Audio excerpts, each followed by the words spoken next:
There's a concentrated stop. Stop.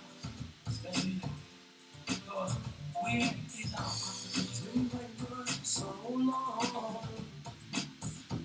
So many schools of thought we've been through, yeah, keep us strong. Tell me what is it that you're willing to do? Till we make our dreams come true, yeah, make our dreams come true. Been a long time coming, but now we here. So won't you stand up and show your game? For the master, master teacher. For the master, master teacher. For the master, master teacher. For the master, master teacher. Cause he's the man of the hour. You cannot do the time. Money. He put his life on the line for us all. And for the truth that lies must fade away. It's been a long time coming. Yes, let's be strong. For the 7 seals are breaking. It'll all be long to make our dreams come true. For a life that's true. Tell them God and you were chosen. I'm the master. Master teacher. Freedom for the master. Master teacher. Freedom for the master. Master teacher. Freedom for the master. Master teacher. For the master. Freedom. Master teacher. Freedom for the master. Master teacher. Freedom for the master. Freedom. Master teacher. Freedom for the master. Freedom. Master teacher. Designed to be an earthborn, come from earth we may be, but we are light on spirit, and without them we can never be free. Knowledge of this was lost when we were cast into blindness. The master teacher came and broke the chains of bondage. Master teacher, freedom for the master. Freedom, master teacher, freedom for the master. Freedom, master teacher. Freedom for the master. Freedom, master teacher. For the master. Master teacher. For the master. Master teacher. Freedom for the master. Master teacher. For the master. Master teacher. For the master. Master teacher. For the master. Master teacher. For the master. Master teacher. For the master. Master teacher. Freedom for the master. Master teacher. Freedom for the master. Master teacher. Freedom for the master. Everything in power to take this land and make sure what's happening right now does not go on. They try to turn the page. They try to slam the information carrier. They try to lock us up. Harass systems on the street. Stop every car come around. Make sure they do everything they could. Not one person come out of the bus. Why? They had us marked as a cult. Oh, it's some crazy suicide.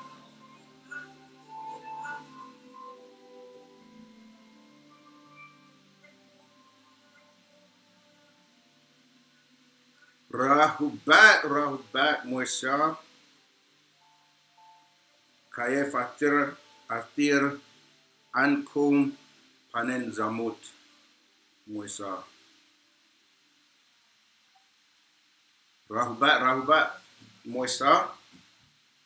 How's everyone doing? Remember, we're live, so you can send a link out, let everyone know that we're live and they can put their questions in the chat. So today I'm actually just going to focus on the chat, the live chat, okay? Who's in the house? Godson, Rahubat. Pharaoh in the house, Rahubat Moisa. I am real Mora, Rahubat. Nashat Croydon in the house, Rahubat. Coco Brown, Rahubat. Jix number 6, Rahubat. Twam Bottery 2546, Rahubat.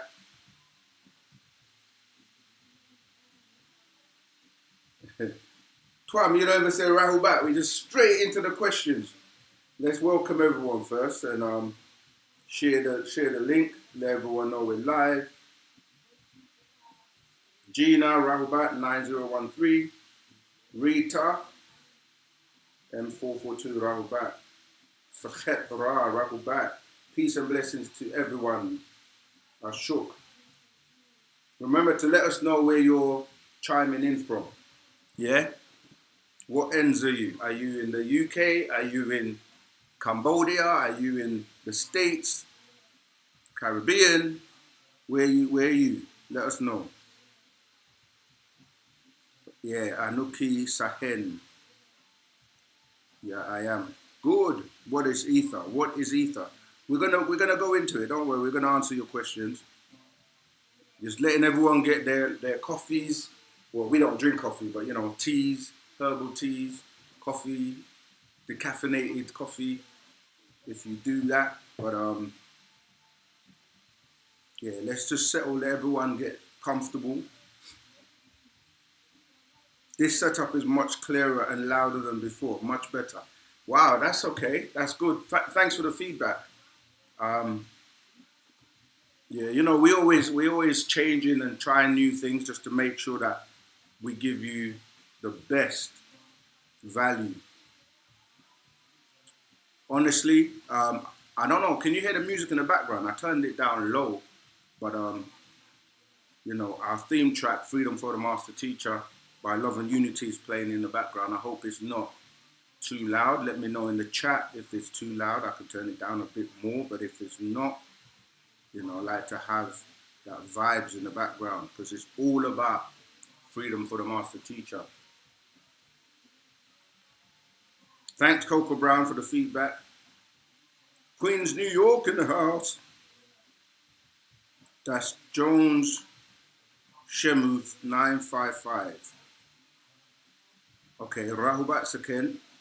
I went direct into it. I know we're excited, man. When we deal with Wu-Sabat, you know what I mean? It's like, yeah, that energy, you know, it's good because we're alive and we got a lot of questions and we got things to address, you know, just keep breaking that spell. Sekhet Ra, Charlotte. NC. What's NC? Yeah, you have to let me know. I lived in America for some time, but I'm not a Yankee, so you have to let me know. I know New York. NC, what's NC? Pharaoh in the house. Okay. Questionnaire Viper 9 Rahubat, love from Guyana. Wow. Yeah, that's good to see. Okay, let's get into it. So, as usual, doing this job of spreading Wu-Sabat, spreading the truth, bringing the plight of the injustice of the Master Teacher Partner Babyanun to the world. It's not an easy task, and you come across many challenges. As you will know yourself, if you start to try to share Wu-Sabat or talk to people that are not ready or are not awake, you have to literally do an autopsy. You know what I mean? Like, so, you know, you get some people come at you, they come at you left, come at you with all kinds. But like our good brother, elder, who just crossed over, Jimmy Cliff, like he says, the harder they come, the harder they fall. You see, we want to appreciate, love Jimmy Cliff, our elder Muqtad, and yeah, send him home peacefully. His journey, his transition to be smooth. He left a legacy, left a lot of music for us. And he loved the Master Teacher Partner Bap dearly, supported. there aren't many artists, as you know, in that world that are proud to, stand in solidarity with the master teacher, with Wu-Sabat, and be proud Nuwapi and Sabians, because some of them obviously they have obligations, they've signed contracts in the music industry or whatever, but some of them they like, I don't care, I'm gonna represent the truth. We big shout out to Prodigy and to others that wear their antuis, wear their crowns, and they're proud to represent Wu-Sabat. And of course, every single one of you who shows up every week, we want to appreciate, love you. Everyone who supports us, because it's a big job. Remember, we have some 8 billion people on the planet to reach with Wu-Sabat. There are only really two sides: Michael and his angels, and the dragon and his angels. And unfortunately, I didn't get to do the class Saturday that I planned. I'm going to do that the next time I'm teaching on Saturday. The title was Ascending and Descending Beings. You have people, you can see the length, and this is what it's representing. Ascending beings that are going up, and you've got beings that are coming down. And you've got past each other on the way. So you have those that are ready for Wu-Sabat, that are ready to change their life, to be better, to grow up, to be supreme beings. It's a conscious shift. It's not just a physical one. It's a physical, it's a mental, it's a spiritual, but most importantly, it's a conscious shift. Yeah, so not everyone is vibrating on that frequency here. God's son in the house, Rahubat.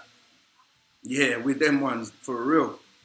All right, so yeah, you got to choose which side you're on.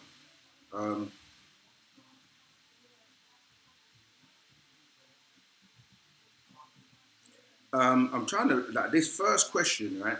Let's get into it. So stay strong, keep on Wu-Sabat. It's not an easy road, but the benefits are definitely worth it. And anyone who has been on the journey for a while, they can attest to that. Wu-Sabat is real. But yeah, so this first question from Twamboteri 2546. We always try to keep things as simple as possible, yeah? So could quantum decorrence be a scientific analogy for the soul's veil of forgetfulness, where a non-local spiritual nature becomes localized and forgets its origin when entering a physical body? Please simplify that question. I don't really follow you.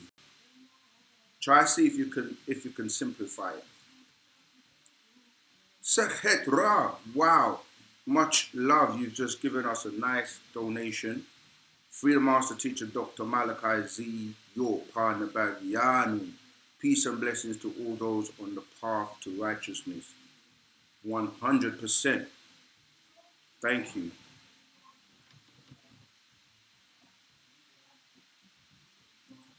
Every little helps. You never know what you do that really, really helps somebody. So no matter how little it is, it's always appreciate love. Yeah, so Twambot Terry, can you rephrase your question? It's a bit convoluted. Could quantum decorrence be a scientific analogy for the soul's veil of forgetfulness? I mean, where's that coming from? Like, if you read our scrolls, it's actually very simple. It makes it easy to digest. But if you could rephrase your question, let's move on to the next question. Rahubat Saken.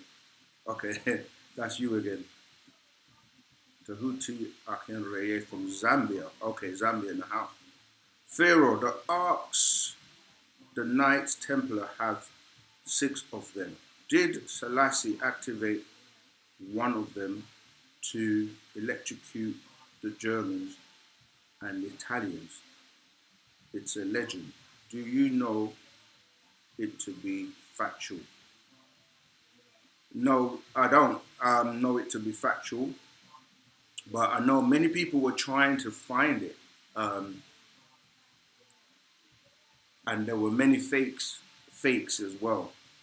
Um, Obviously, you know, Mussolini, he was trying to find it. Everybody was trying to find it because they realized that it was a device utilized to communicate to extraterrestrials. Um, but it was something that many people were looking for, and yeah. But I don't know what scroll. If you're coming from a scroll, it would be good if you're coming from a scroll to give me a reference so we can read it and see where you're coming from.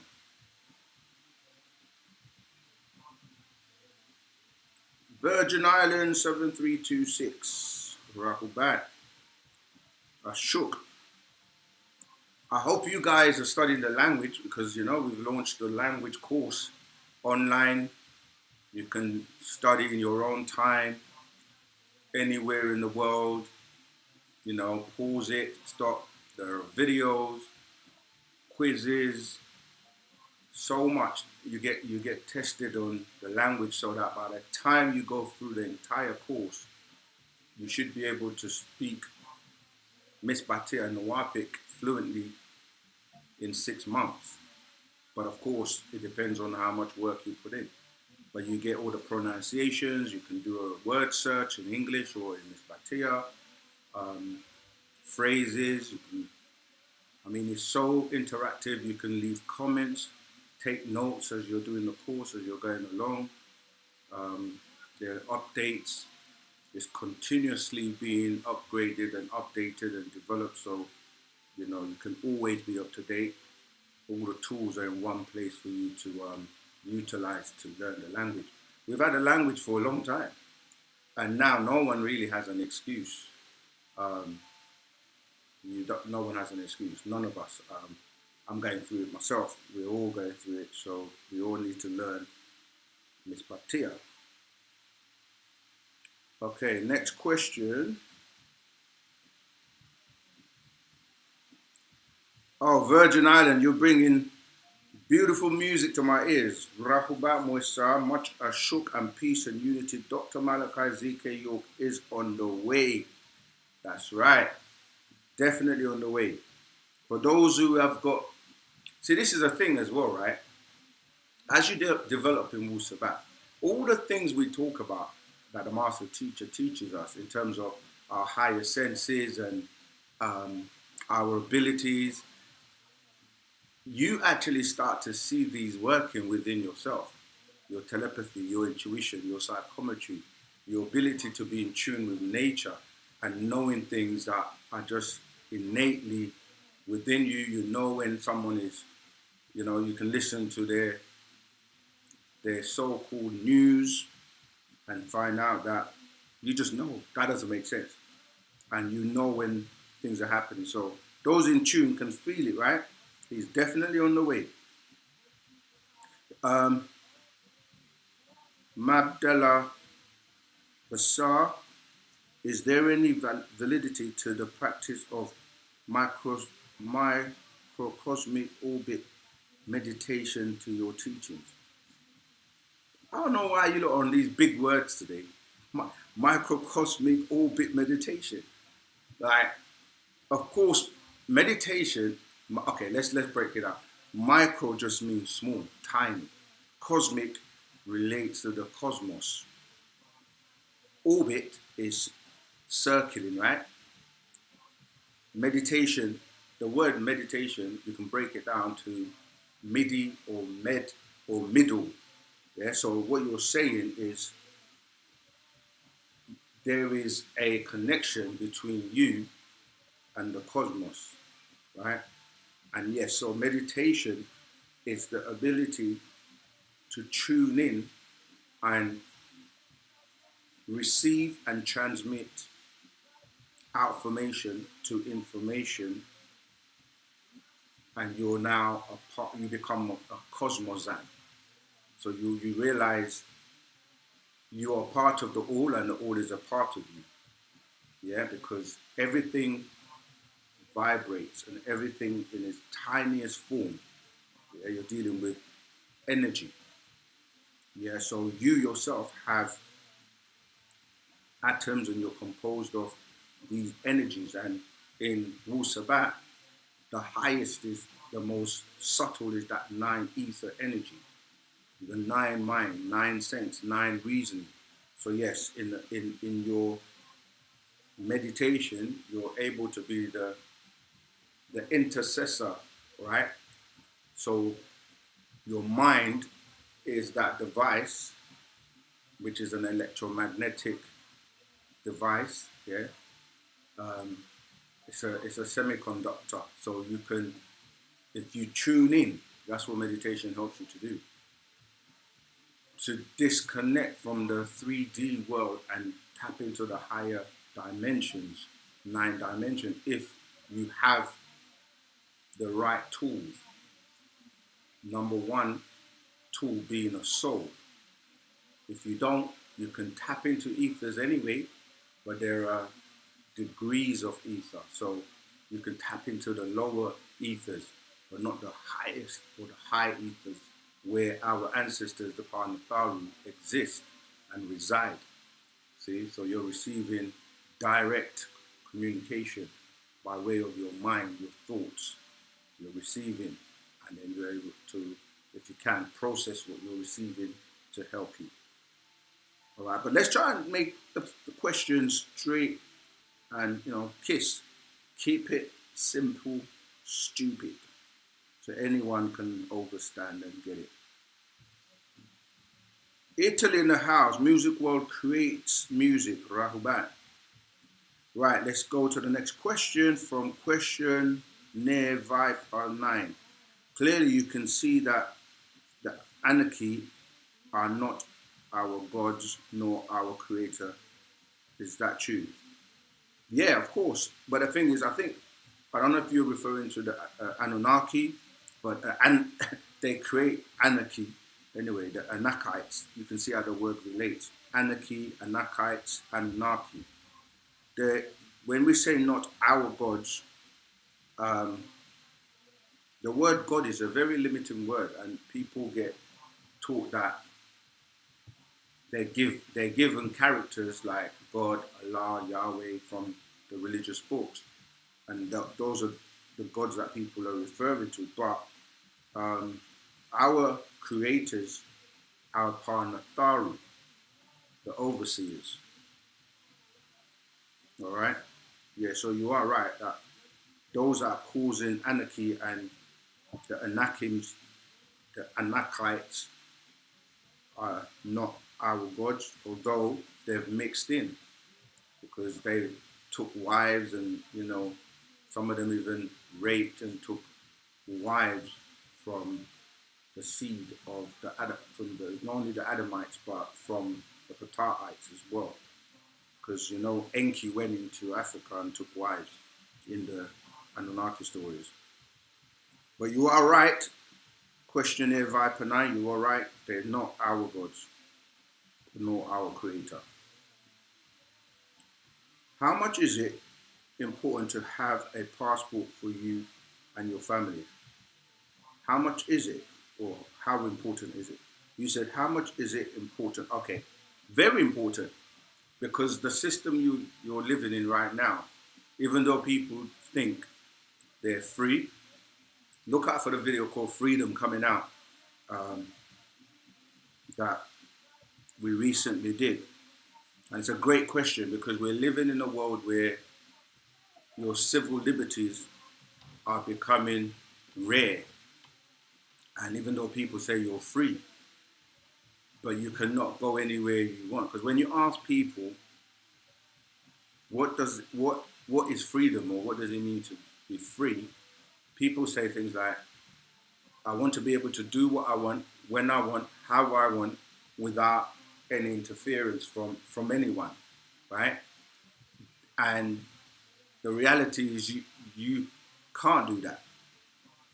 And so to transport yourself from one place to another, you need a passport to transport yourself, you see. And it's very important to have that for you and your family, especially now that there's so much chaos going on, rumors of wars, you see the nature and the catastrophes, you know, tsunamis, earthquakes, hurricanes, all these things that are taking place. So you do need to be able to have citizenship and be able to locate or relocate to safer places or go to certain places. Obviously within Wu-Sabat, we know and have the guidance, and all those types of things have to be accounted for, and you should be ready and prepared for any type of transition. And that's why we encourage everyone to get close to their nearest bookstore, family, community, so they can get to know the things that are not shared publicly. Last storyteller, Horus, Ra 7565. Rahubat, OSM Vision. Tawat Saken for sharing your divine guidance and wisdom. Tawat Zamal. It's Parnabab Janun, the master teacher. None of this would be possible without him, and we just share what he shared with us. Obviously, we all have our own personalities, experiences that we can incorporate when we deliver. But yeah, it's definitely the credit and the wisdom comes from Parnabab Janun. But what I should say, oh man, Miss Iris Moss is so good. I say it every week. This is my sustenance. Sometimes if you don't even eat for the whole day, all you need is one of these. Sea moss. So many minerals. So refreshing. So thank you to Miss Iris Moss. But yeah, regarding your kind words, last storyteller, appreciate, love you for that. The thing is, Parnabab Janun is transforming us, and we are becoming him. That's what gods do. Gods make other gods in their image and their likeness. So you gotta know there are many types of gods, but which God are you representing? Which God are you in the image and likeness of? And that goes not only the image, but by way of the nature and the actions as well.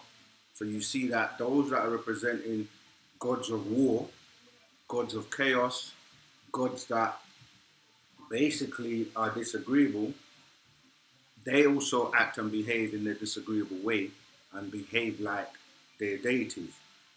So yes, we are also becoming supreme beings like Parnabab Janun.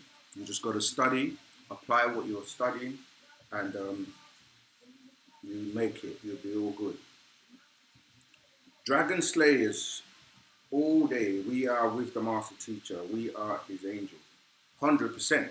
But you got to show it by way of your actions, not by just talking, typing, hiding behind devices, social media, and all that. You've got to show it by way of your actions. Ah man, I've met and interacted with, I could literally say, millions of people. Not everyone that talks the talk walks the walk. Not everyone that you see smiling and talking heads and smiling faces. That's what I call it. It's all based on the intentions and the actions. The actions must meet with the talk. Who's next? Jam Rumora. Are all black people from Africa, or are some originally from America? Okay, so we have to explain and break down. I know what you mean by black people. That's a term that has been coined, just like white people. There are no black people, there are no white people. And you are not a location, okay? But the genetics, it's all about the genes and the genetics. And everyone on the planet, the genetics will come from the root race, the root genetics. But I understand the question because it keeps coming up. You got the same people on the land. The land splits, continental drift. Some remain on one side and others remain on the other side. Same people, same DNA. Yeah? So the people in America that claim they're originally from America, that's true. If you're basing it on indigenous people who were there first. And as you trace back, you're going to find out that the Olmecs were there. But the Olmecs are the same as the Pataites. The DNA is the same. And all that happened is the natives or the indigenous people, the Garu, you can see the statues of the Olmecs. Big heads, big lips, big nose. You can see features of a race and know where that race is coming from. Okay, so what became American Indians is when other beings like the Chinese came to America under Husheng, and they mixed in with those Olmecs to produce what people call Native Americans. Then later on, you had Europeans that also came. You know, they talk about Columbus and so forth, and beings that came from Europe. You know, they call them the forefathers and so forth, right? You look at their features, you clearly see that they're from Europe, because anthropologists, people who study the origins of people on the planet, in terms of the archaeologists, they dig up fossils, they find and they dig up bodies and take DNA. DNA is one of the most important discoveries in terms of scientific, basically discovery. And with the DNA, they can now still find and arrest people that committed crimes maybe 20 years ago, just from a piece of cloth or finding some DNA. So the DNA is able to tell you, based on where it's found. So on the planet, most of the African descendants that are found, like Lucy,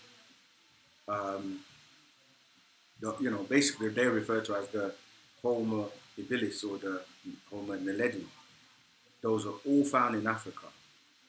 Then you have the Denisovan, the Homo florensis, which is referring to the Asian stock, right? So that's the second root race, and that's found throughout Asia.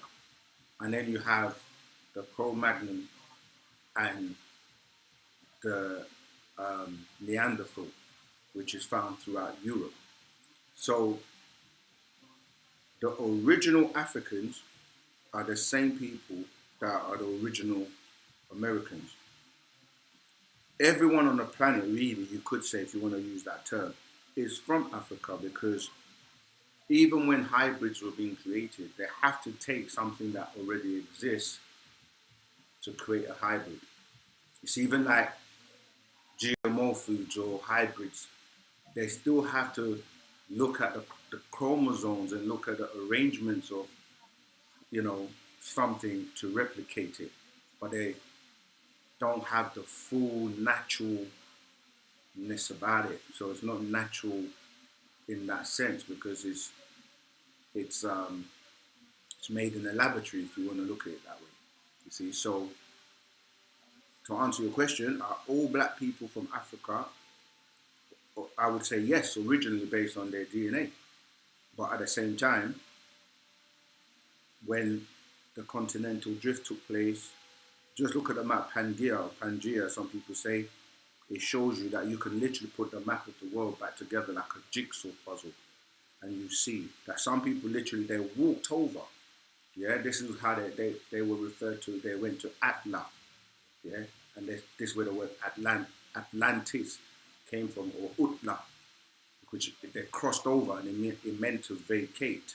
And they walked over and they brought with them the rubber plant. And how do you know? If you had something, okay, like imagine this, these artifacts that you're seeing on my suit here, yeah. When I put them together, you can see that if I split them like the continental drift, you can go on one side and everything that's growing along the coast, yeah, the fossils, the trees, will be the same on the other side. Because once it was together, before it split, so all you have to do is do some research. So yeah, the continental drift is real. So they brought the rubber plant over, and this is how some of the games started, like what you call it soccer and football, because yeah, those Olmecs, they're the same ancestors as the original Africans from what we call in Africa, or Pataites. What is beyond the ice wall? Okay, there are many things beyond the ice wall, but mainly different settlers of extraterrestrials, bases. It's not just beyond the ice wall, but you've got down as well, going into a lot of the what we call the subterranean world. They found everything the master teacher has ever said in terms of Shambhala and Agatha, with the you know, the different beings living there, different environments. Yeah, and there are entrances to the caverns and to the subterranean world. There are beings that have been on this planet for millions of years, living in the deep seas. The sea, we call it the planet Earth, but it's actually more water than Earth. And most of that water has never really been explored.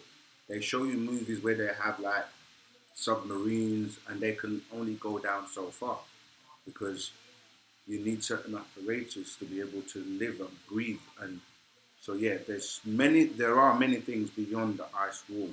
The main one is different species of extraterrestrials that have been here for a long time, and they don't want you to know about them, but eventually it's actually, I mean, there are many videos circulating now with, some of them are fake with the AI and all that, but they're starting to, they have to show you slowly the truth, but eventually it's going to be so common that everyone's going to know.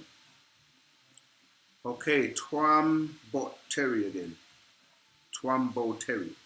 What's the concept and purpose of the veil of forgetting when incarnate here on this Tapao world? Example, the master teacher had to be visited by beings who reminded him who he was. Again, yeah, you got to try and phrase your question a bit more simply. But forgetting is to help you, because a lot of people have experienced a lot of trauma in their previous lives, and it's like when you're coming back, you're being given another chance to improve and be able to make it out of there and not come back and go through the process of repeating and repeating.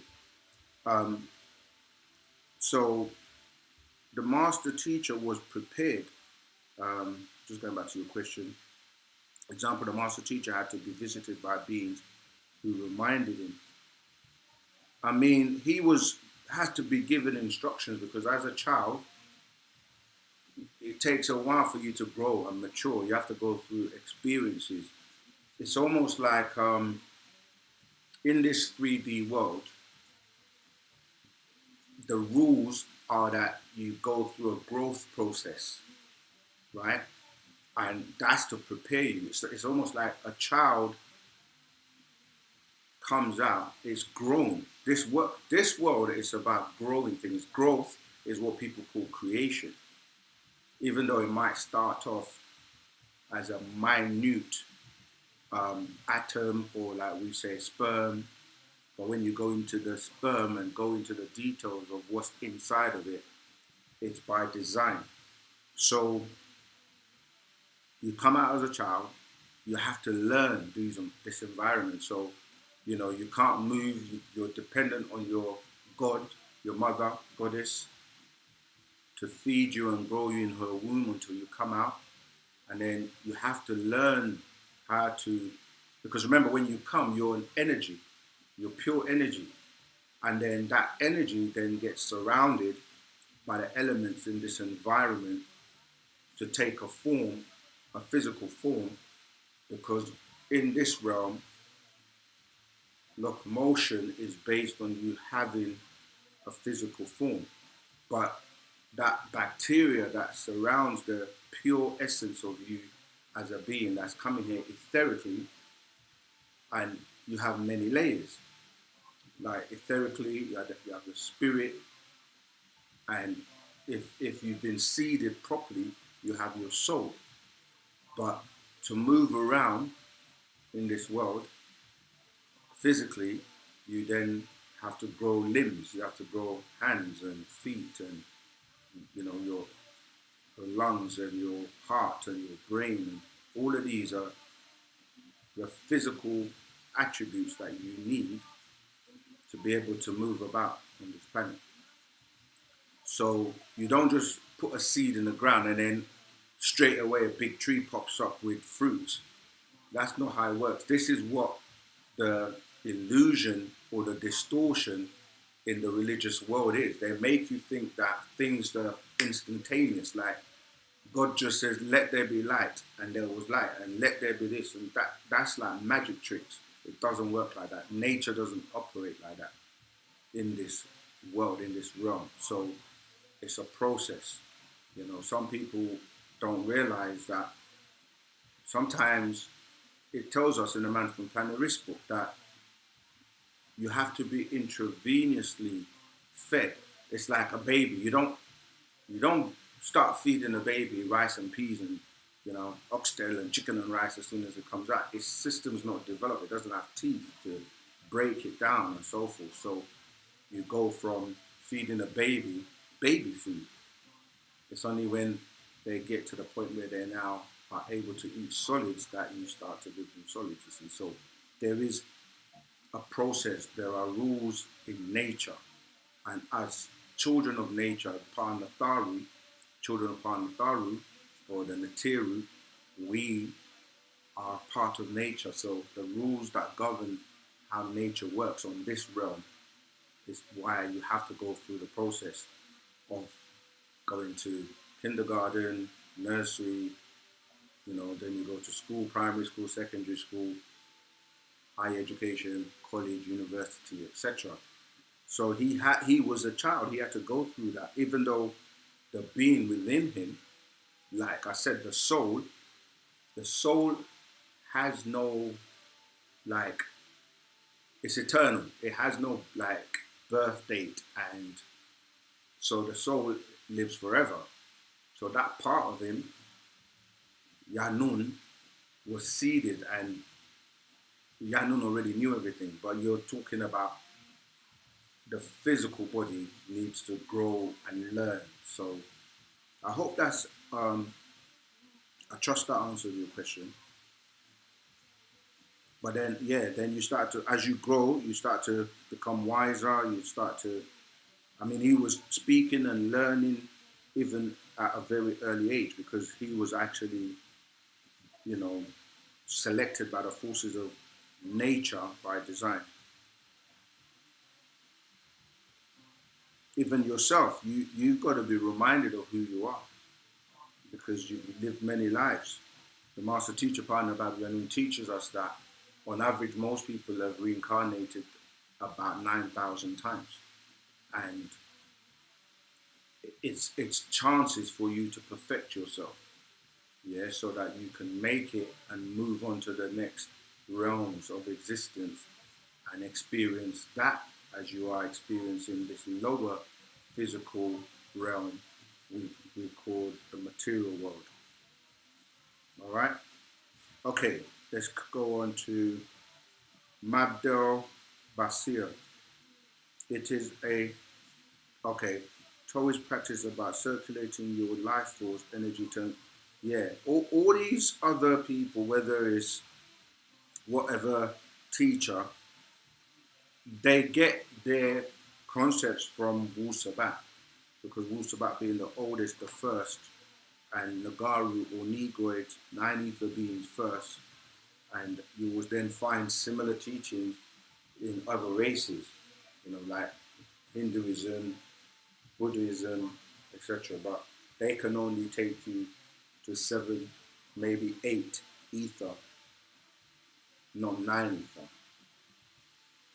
But yeah, the forces are forces, the energy forces, that's what we're saying. Ether, there are different levels of everything. So yeah, we're dealing with Wu-Sabat. I know people like to bring other philosophies or other teachers or other races, doctrines and so on, but nothing is superior than Wu-Sabat.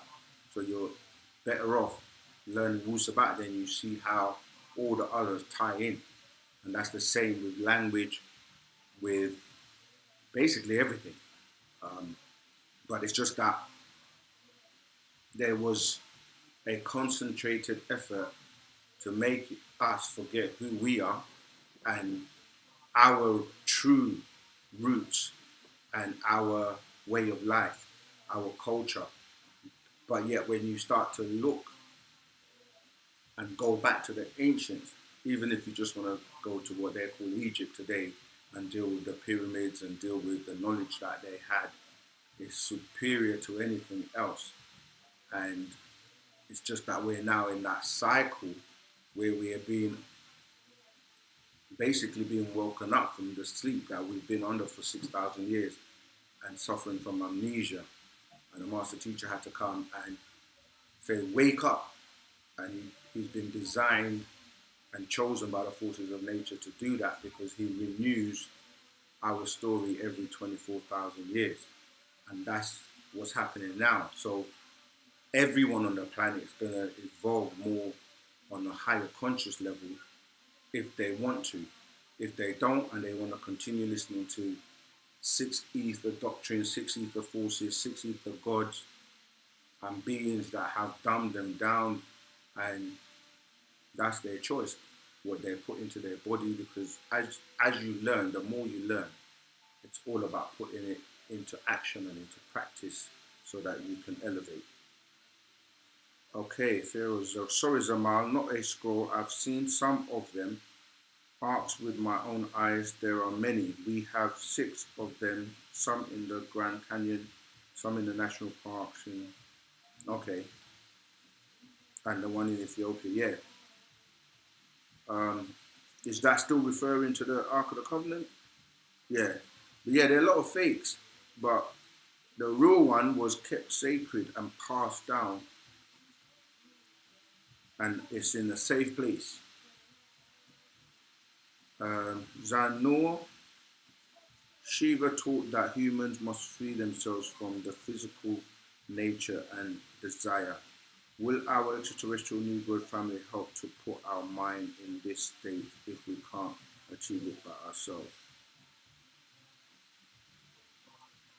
Again, Shiva's going back dealing with the Hindus, but we deal with 9 ether, and it is all about freeing yourself, because look out for the video called Freedom. Oh, I started talking about it when somebody asked about the passport. When you talk about freedom, you got different types of freedom, right? You got your physical body that's trapped within the physical world. You got So there's mental freedom, spiritual freedom, even financial freedom to deal with the currency that is utilized to control most people on this planet. So yeah, it is about freeing your mind, freeing your being financially free. It's all about freedom. So when we say humans must free themselves from the physical nature and desires, yes, that's what we teach in Wu-Sabat, because you have the ascending and descending and the pulling and pushing and pulling forces. The ones that push down want to keep you down. So when you look at this, as above, so below, they're trying to push you down, spiral you down, keep you in the physical, in the lower realms. The pyramids that are pushing up are trying to raise your consciousness and free you from the physical skin suit that you have, which is really bacteria. So yes, it is about freeing yourself, and it goes into what people refer to as metaphysical. But yeah, desires, the more things you desire in this world, the distractions pull you down. Yeah, our extraterrestrial family, Partner Babylon, is one of those. He's here and he's teaching us what we need to do to free our physical body. Yeah, he says clean yourself inside out. So you need to know about your body. You need to know about the organs, how what you should put into your body and what you shouldn't, what you should do with it and what you shouldn't do with it. So he writes many scrolls, genetic kiss, many scrolls. Then you go deal with the spiritual you, right? So the spiritual you, he's got books like 30 Spirits. It goes into, the many spirits that your body may be inhabiting, and in the spirit world is a whole different, different rules that apply, different rules of engagement. So you got to learn about that. All right. So yeah, they will help you. And then the mind, the mental, right?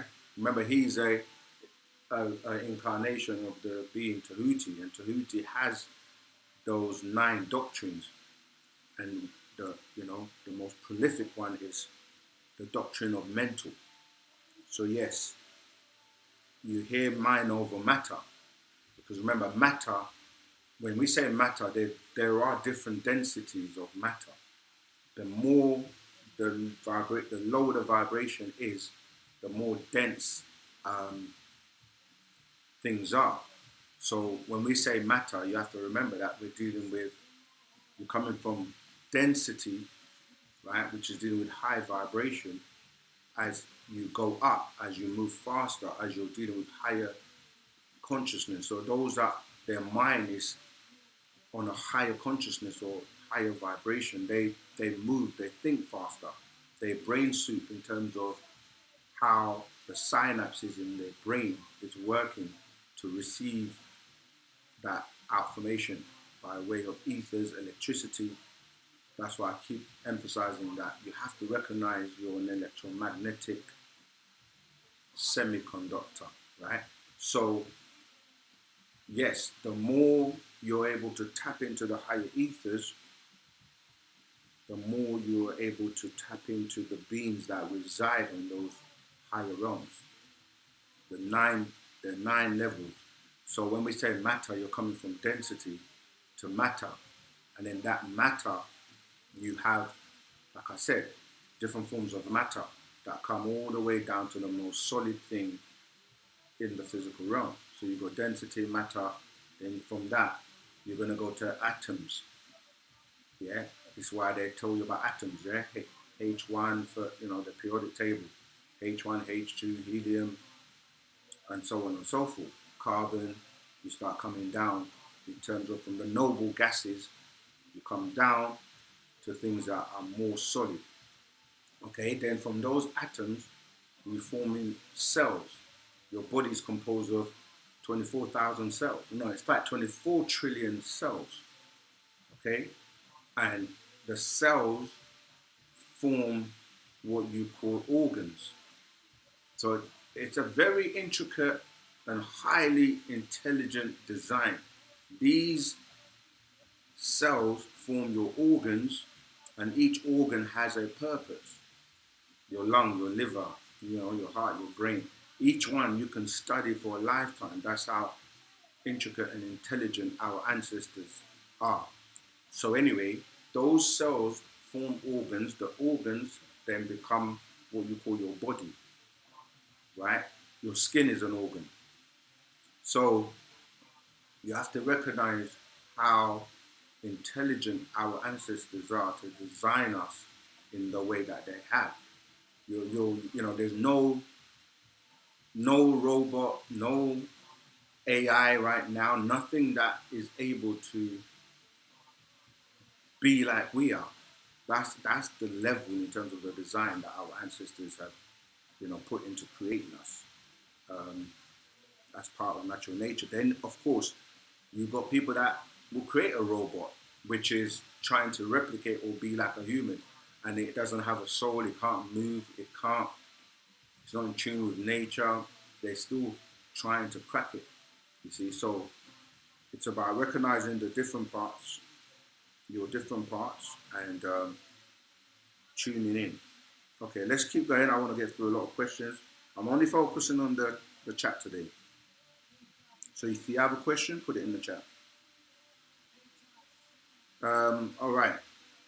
Okay, Rahubat, question. What happened to Tarnush and Heilau, and where are they, if you know any details? Tarnush, there's a lot of information in the holy tablets. You obviously know that energy cannot be destroyed.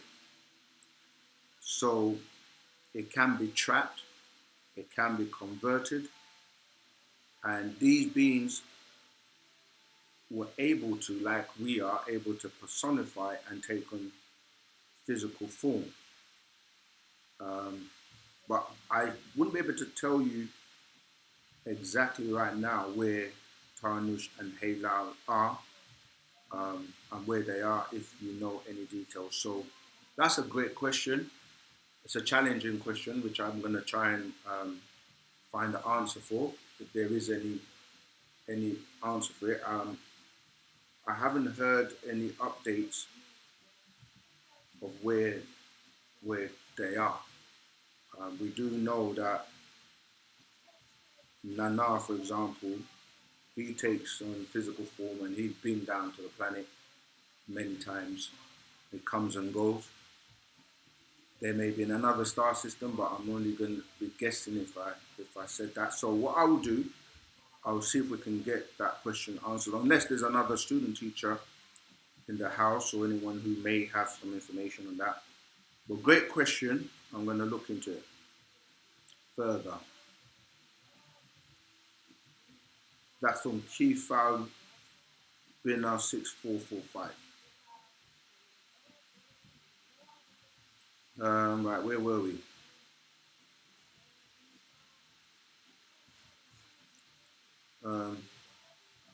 Yeah, that was it. We were on Shiva's question, the Shiva question. Thank you for answering, no problem. Antak Abir Afu. Rahubat Musa. Oh, Sakham Sanan Manthu Hatap in the house, yeah. So I've got another student teacher, one of our Sahen Zaman, good brother. Sekhet Ra. In Patarak Soul and Spirit. I like this. When someone's reading and they're coming from a scroll. In Patarak Soul and Spirit. Why does it say who he is disagreeable? And in the same book, can you explain number 9? All right, let me see. What's the Patarak Soul and Spirit? Let me see if I have it. I'll look for it, and then we can see what. Yeah, this is what you should be doing: studying the scrolls and asking questions. That's how you progress quicker, and learn a lot. soul and spirit. Bear with me while I look for it.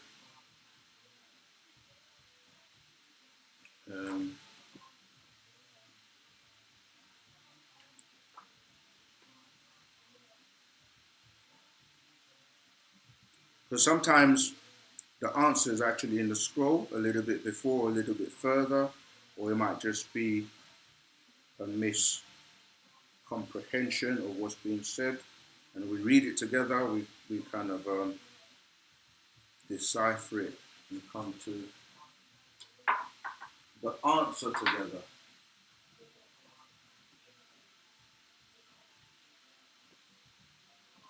There are quite a number of scroll. Oh, here we go. Is this, what was the scroll? Soul and spirit.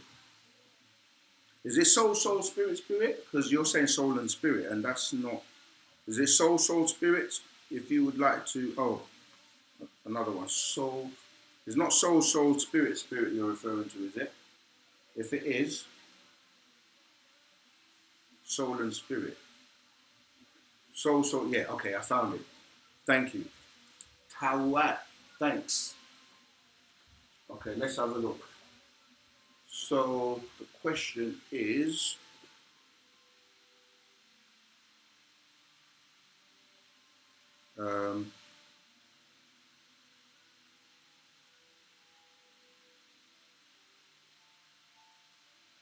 okay, there you go. In Patrak, soul and spirit, why does it say who is disagreeable? And in the same book, can you explain number 9?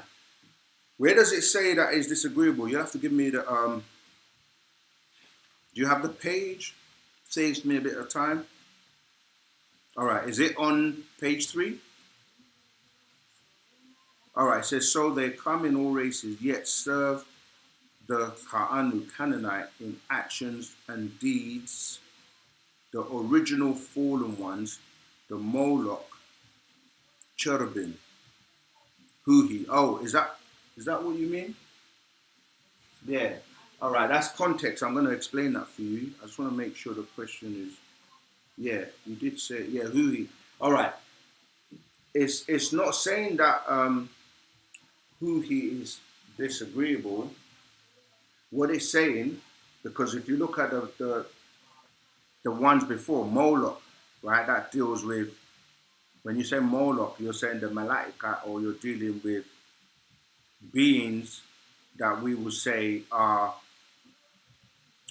like when you even say cherubim, okay, so you got cherubim will be like the disagreeable, okay, and seraphim will be the agreeable. So when you're saying Huhi, the master is using that in the sense that when you break down what they've done with Huhi, because they turned that Huhi into what they call the tetragram, and it became Yahweh. You see? So when you say Yahweh, Yah, agreeable, way is disagreeable. So in the same way he's explaining about, he says, so they come in all races, yet serve the Ka'anu, the Canaanite, in actions and deeds, the original fallen ones. So Moloch, because you know, that's where you get the disagreeable Moloch, right? They go to the Bohemian Grove and they worship Moloch. And cherubim, because cherubim is the disagreeable side. So when you're saying who, he's not talking about the being who. It's talking about who he being Yahweh, because that's what who he becomes Yahweh, and Yahweh is agreeable and disagreeable. Then it goes on to 17. As you see, my children, you are many beings as the supreme being, all in one, unique. And being is both etheric and atomic physical, which is dealing with, and before physical, that is naught, no thing, and ought, thing. But if you go back to page 2, yeah, and you were reading from 8, it says, the Pa-Chabatu, demigods that are children of Pa-Natharu, called angelic beings, both agreeable and disagreeable. You see, 7, some were cast out from above and became known as Nephilim, the fallen ones. They call them Elohim in the Bible and Alihat in the Quran. 8. The agreeable ones are called Malachim. Yeah, like Moloch, Malachim. And the disagreeable one called Molech, same as Moloch. 9. They come in 3 groups. 1. Milcon. 2. Molech. 3. Milech. The 2 most known are the disagreeable ones called the cherubim and the agreeable ones called the seraphim, which is what I said before. 10. The Sumerians called them Anunnaki, the Anunnaki. The Chaldeans called them Anakim, you see, and Raphaim. 11. They are tribes also. The Islamic faith of the Quran calls them jinn. Yeah, that's why when you hear the word religion, you can hear jinn in there, right? Jinn, who can be in human form, both as males and females. Some came down to Partaha, the planet Earth, called sons of God, and had sex with human women. 13. The results were wicked offspring or demigods, being half divine and half human. Most turned out to be demon persons of greed, lust, and preternatural cruelty. 14. These are born by mixing genetics of deities with genetics of humans. Both males and females are Chabatu and are linked to the evil race on Earth, in Earth. Then it kind of went into your question. So they come in all races, yet serve the Kha'anu, Canaanite, in actions and deeds, the original fallen ones, the Moloch, cherubim, Hudi. As you see, my children, you are many beings as supreme beings, all in one. Yeah? So yeah, in that sense, you have to look at that Hudi as how it became Yahweh, agreeable and disagreeable. I trust that helps, all right? Oh yeah, and you said, can you explain number 9? I don't know if you mean verse 9 or page 9? Because you just said, can you explain number 9? All right, let's have a look. I just read 9 if you mean verse 9. If you mean page 9, let me see.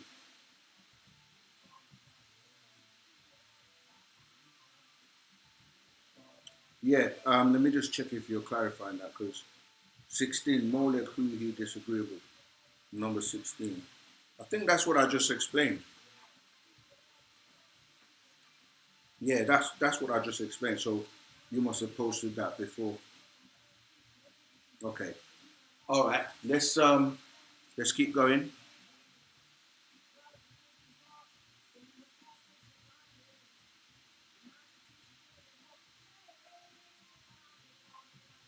I think like the order of the questions keep changing.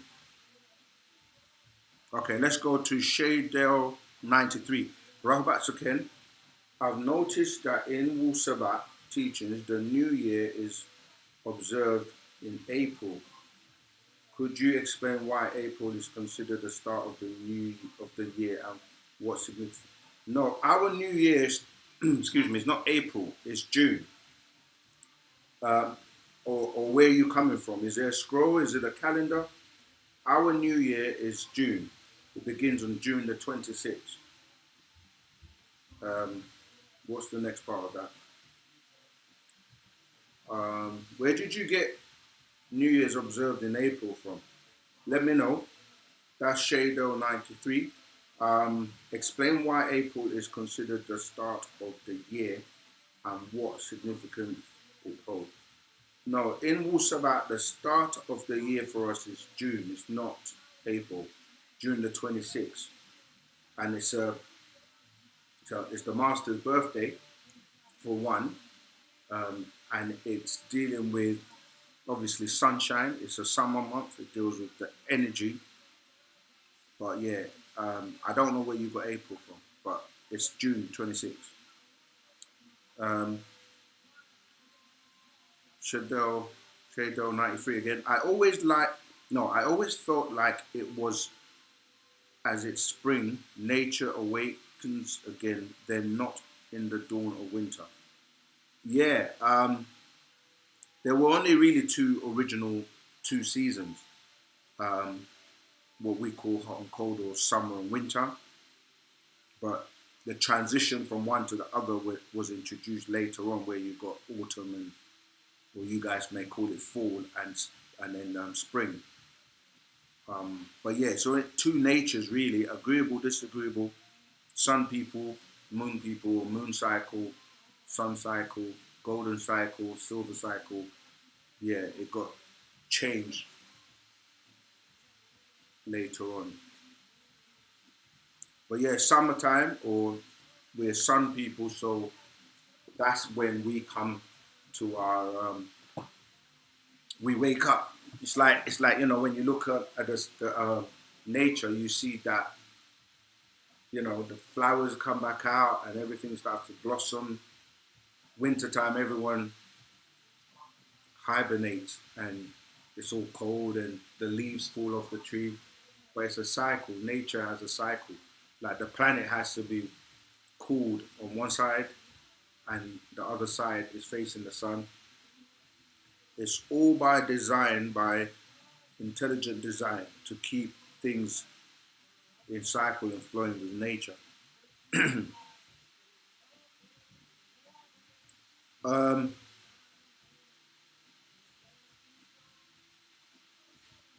Next question. Didn't this used to be a grime channel? That's from William Villaman. I can't pronounce your name. Yeah, like everything in life, it evolved. Things after a while, you can only listen to so much grime and hip hop and all of that because people want to know now. People want to know the truth. So the channel has evolved, and started doing a lot of interviews, and then we had a lot of serious things to talk about, and people asking questions. They want to know about things that are not really answered in other platforms. So that's how it evolved. Question from Apex2223. Question: how do I set up an altar? If you are in the Telegram group, we've posted instructions, step-by-step instructions of how to do that. I can give you a brief summary. You got to find a place that is clean, that you can it can be respected, and get white cloth. You get white cloth to cover your table or whatever you're using to create your altar. You can have the ability to burn sage, incense, candles. It's actually up to you, and obviously it depends on what you're going to use it for. If you're using it to communicate with your ancestors, then you're going to need their pictures. And yeah, I mean, it's quite a personal thing. So there are specific things that we have, but you can also, put other things like, if you'd like to, you could put flowers, but we don't, our altars don't do any type of like ritual involving sacrificing blood or animals or people's hair or any of that kind of stuff, bones. No, we don't have any of that. So if you're not in our Telegram group already, in fact, let me see if I can post it. Yeah, let me post it that way. In fact, I'm going to post a few links so that newcomers and people that are new to the channel can have access to join. Okay, so this first link I'm posting This is to join our Telegram group, the Wu-Sabat Ask Us Anything. All right. Join that group. We have a lot of information in that group, and people are constantly asking questions. You can search and find answers to questions. So if you're not in our Telegram group, that's the first thing I would encourage you to do. I'm also going to post the language, because that's key to your development.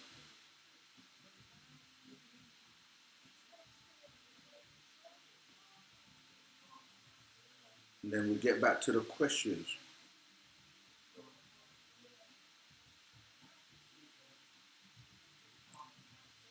The language is so important. We can't emphasize that enough. Okay, so posting those links. Also going to post the websites where you can get the books, the scrolls from.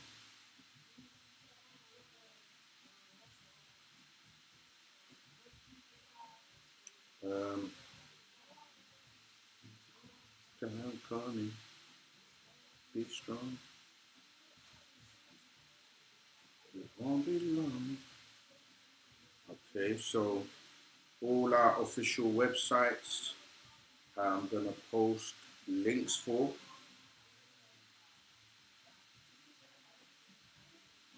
Master, master teacher, freedom for the master, master teacher. Soon you'll be able to support us and get this track that's playing in the background, Freedom for the Master Teacher, and you'll be able to have your own copy and you can play to your heart's content, and it supports that all the proceeds from that are going to go to help with the legal and the office administration.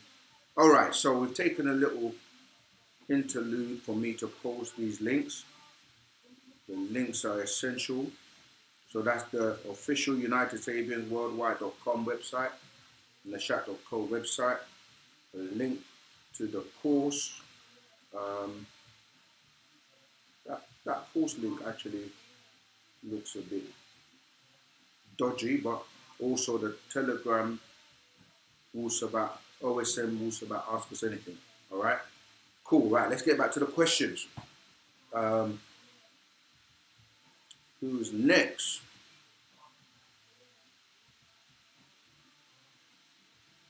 Okay, can you give me,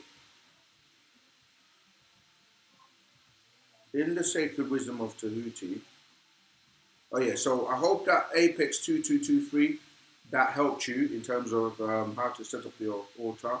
Join the Telegram group. We have step-by-step instructions that go into more detail. You've got another question. In the sacred wisdom of Tahuti, there is a prayer on page 11. Right, let me get hold of that just to see. Oh, here we go. In the sacred wisdom of Tahuti, there is a prayer on page 11. Can that be recited at home as it mentions being at the Black Pyramid?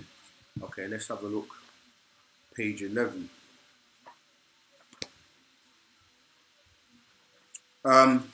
Bear in mind, the sacred wisdom of Tahuti came out quite a long time ago, and we're in the hereafter doctrine.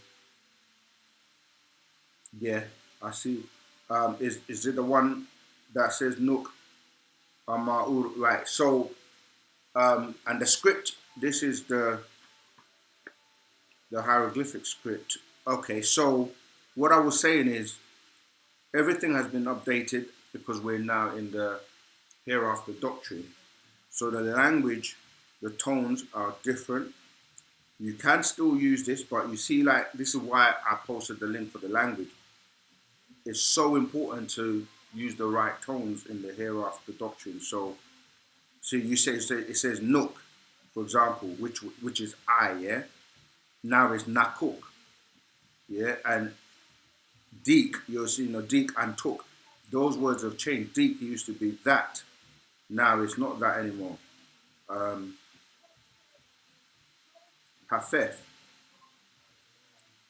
See, so some of the words have been updated. So you can still use this and say this, but really you should be upgrading it with the hereafter doctrine and the chants that we have, which you will learn through the language course. And in terms of what you said about the pyramid, you have to remember that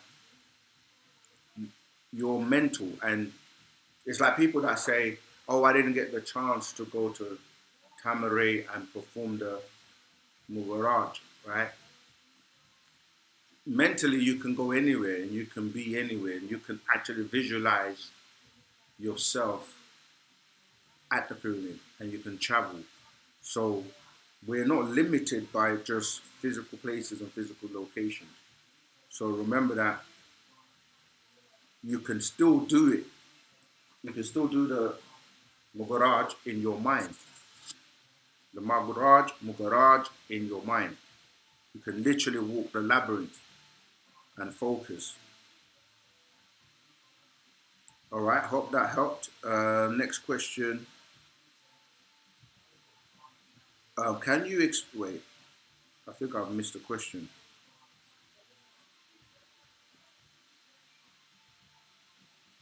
Okay. Can you give me a test on Wu-Sabat to see how much I've learned? I want to get my black belt and become official student teacher. That's what I'm saying. The course is online, the language course. You get tested. Go through that, pass that, and you will see that it tells you pass or you fail the quizzes, and then it gives you the marks, everything. So yeah, do that first. And if you really are serious, like I said, it's not about the talking and the typing. I'm not saying your lip service, but if you want to teach, you got to be around the stores, the community, study, and you work your way to teaching.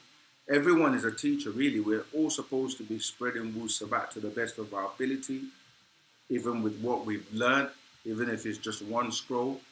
You can share that, each one teach one. So with Wu-Sabat, you don't have to, I know you want your black belt, but you do that by your actions. Just teach. And you don't need anyone to, give you the accolades for teaching. Like, if you are passionate about Wu-Sabat, if you know the benefits of it, it's natural for you to share it. You see, so yeah, just teach, just spread Wu-Sabat. Do it in the best way you can. You may reach somebody that is waiting to be saved, and you're the savior for them. Right, question. Botswana on the chat, Rahubat. Finally, I've joined my final dots, Zamal. Greetings. That's from Grace and Juki, the final dots. Can you give me a bit more? Finally, I've joined my final dots, Zamal. Yeah, that sounds very interesting. All right, next question, Botswana, Rahubat. Question, can you explain the beans Huhi, Hika, and Sia? How are they? What type of beings are they? All right, so they're elemental beings, meaning that, like, everything that you see comes by way of someone's mental. Like, if you imagine you have a thought to create something, you do it in your mind first. That's why, as above, so below. So you have to be able to, okay, think about it. If you want to build a house, You're going to think about it, and then maybe an architect will design it on paper, and then you actually get the physical material and build a house. These beings, they, like, you're dealing with who, for example, they are the creative will. So when we say elemental beings, when you start to look at beings that reside on high vibrations, they are able to do greater things with their state of what we would call mind. Okay, so they personify things. And when you look at the cosmos, the universe, the multiverse, these beings are the ones that are designing and creating these things that we call, that give order. Like, for example, the sun. The sun will be there for millions of years performing its task. The stars, the galaxies, the universe, they are in order. Things are not just in chaos. So when you're talking about these beings, you can read more about them. Trying to remember which scroll. There's an actual fact. Is there an actual fact? I don't recall which one it is, but yeah. So you're dealing with what people call hika, or they say magic. So when we talk about alchemy, ancient Egypt, people came to study these sciences. So hika, it would be what they call term magic. It's not magic, it's knowing that you said the utterance. Yeah. So these are triad beings. Yeah. They're triad beings, they work together in triads, like how you have atom, and a moon. You're dealing with high toned vibrations and frequencies where they can literally um, personify things by tones. Like if you know the right tones to utter, you can do many things. You can move great distances. I'm trying to express it in the best way I can, but yeah, these are very high beings that vibrate on a high vibration as elemental beings, and the world that you see around you, they are operating outside of that and creating what people marvel at. When you say to people that beings create planets and solar systems and galaxies and universes and they design them, people don't understand the levels of development of these beings. Yeah? So that's answered that question. Can you explain the beings Huhi, Hika, and Seya? How are they? What type of beings are they? Yeah, I've dealt with the energy elements, all right? It's just like if I said to you, time, what you call time, is a being. If I said matter is a being, if I said space is a being, because space, everything, there's space in everywhere and everything, right? But they work together.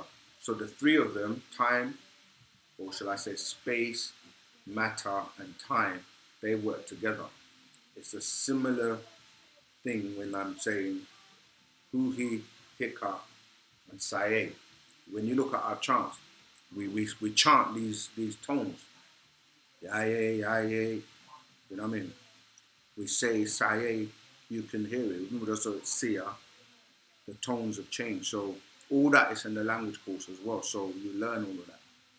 But yeah, they work together to bring about what we call creation.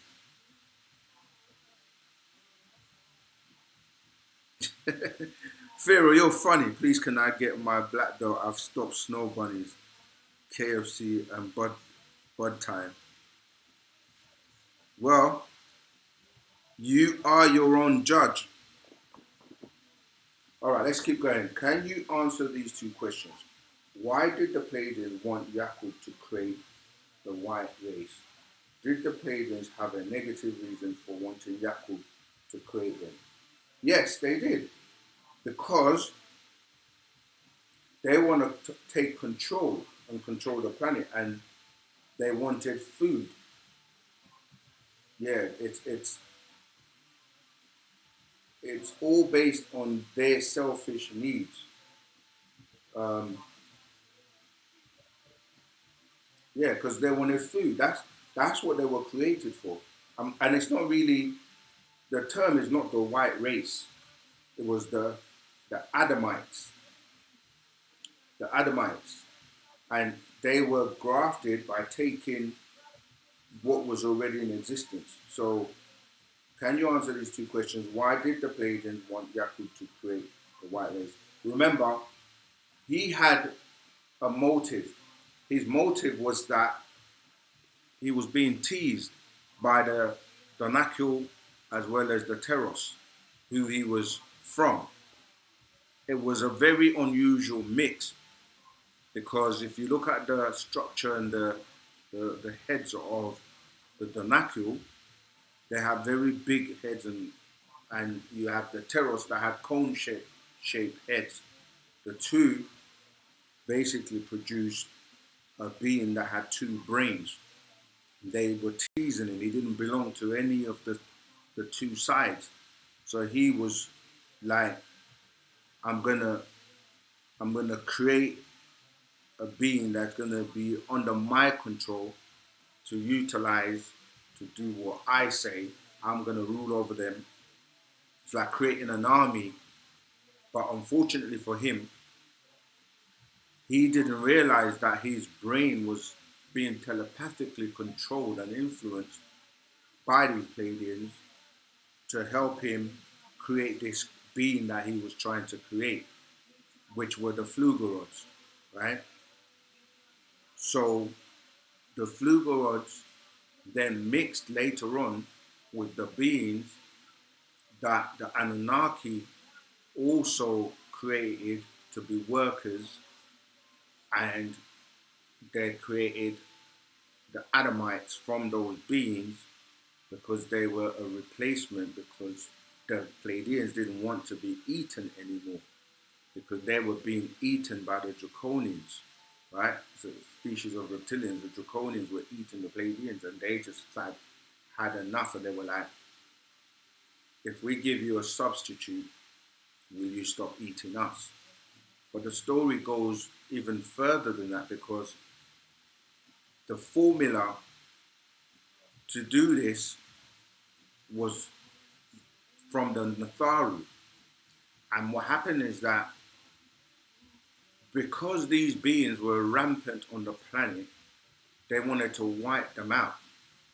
And they wanted to wipe the Draconians out because the Draconians were the ones creating a lot of the chaos in the different star systems. So what happened is, although they were saying, okay, we'll give you the formula to create this being, they also added in that formula, without them knowing, a strategy that when these Pleiadians, when the Draconians ate the Pleiadians or the Adamites, they also gonna die. So it was like, yeah, give the Draconians a food source to eat, and then you kind of like what they, you know, the term people use when they say kill two birds with one stone. I don't know what birds have ever done to anyone to be the ones, but that term is like you get two things done in one. So that's what that's what the plan was. You can read more about that in 18 plus 1, 18 plus 1, 37 genes of the mitochondria DNA, which is a scroll by the master teacher, of course, Parana Babianu. Oh, I'm going to take a little sip because my throat's getting dry. Miss Iris Moss always comes through.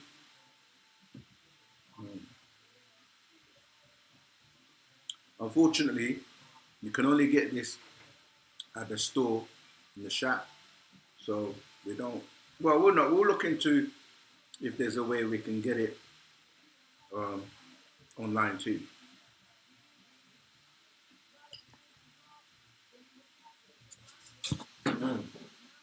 All right. Let's get back to the questions. Um, right. This is from the. I hope I'm pronouncing this right. Najee. Greetings, Saken. Does Wu-Sabat teach that there is an evil entity outside of man? Who is the creator of the Riskians? Yeah, there's evil entities because when you start to look at what you're saying evil, it depends on what you're calling evil because evil and good and bad are subjective. Something can be good to one person and bad to another person, but yes, you do have evil entities um, outside of man because you've got beings on the planet that are disembodied beings, meaning that they don't have a physical body. It tells you that some of these beings that were cast down here, they didn't have bodies. If you read the scroll called the Anunnaki, I'm going to try and find if we have it. That scroll explains that you have, let me see if I can find it.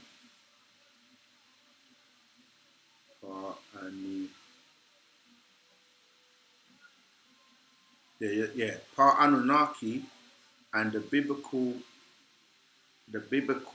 and Quranic race. Okay, when you read that scroll, and also I think the spiritual you are after the physical you dies. It explains.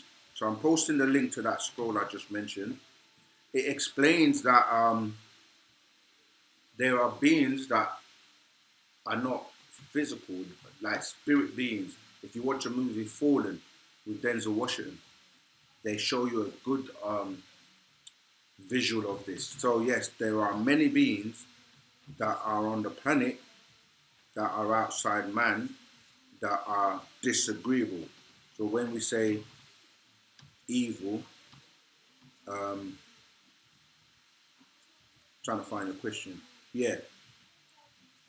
Does Wu-Sabat teach that there is an evil entity outside of man? Yes.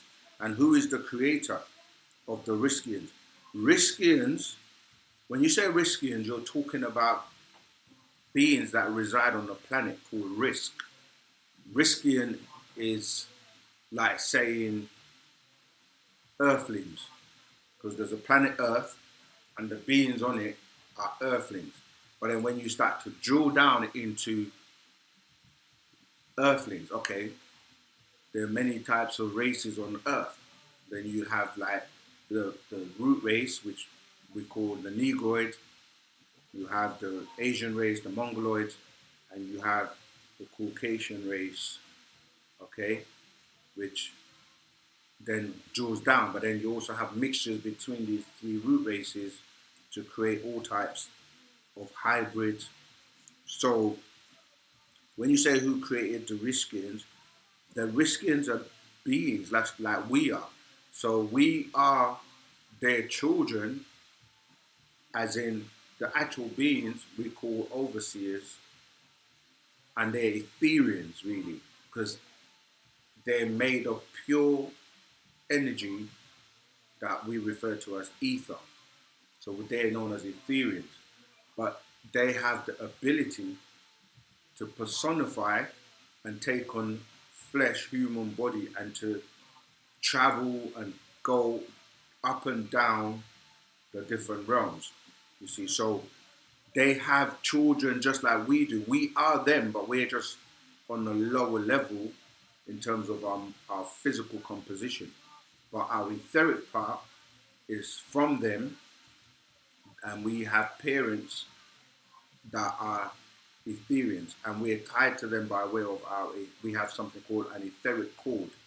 You know, like how when you're born, you have the umbilical cord that your mother uses to connect to her, so she feeds you and it's the same. But we have an etheric cord where we're fed outformation, nourishment, etc. But it's kind of a simple explanation. It's like it's invisible, so because you can't see it, but you can tap into it by way of your etheric being, by way of your mind, the mental, you see, and you've been crystallized with being dumbed down with the wrong information, the wrong things that you do to yourself, the wrong diets, food, music, clothes, name it. You've been under a spell, and the beings that are adverse to 9 ether are 6 ether beings. This is what I was saying about the pushing and pulling force. And the 6 ether are pulling you down and trying to bring you to their level. The 9 ether beings are trying to pull you up to their level in every shape or form, physically, mentally, spiritually. And of course, if you've got a soul, then you can tap into even higher vibrations.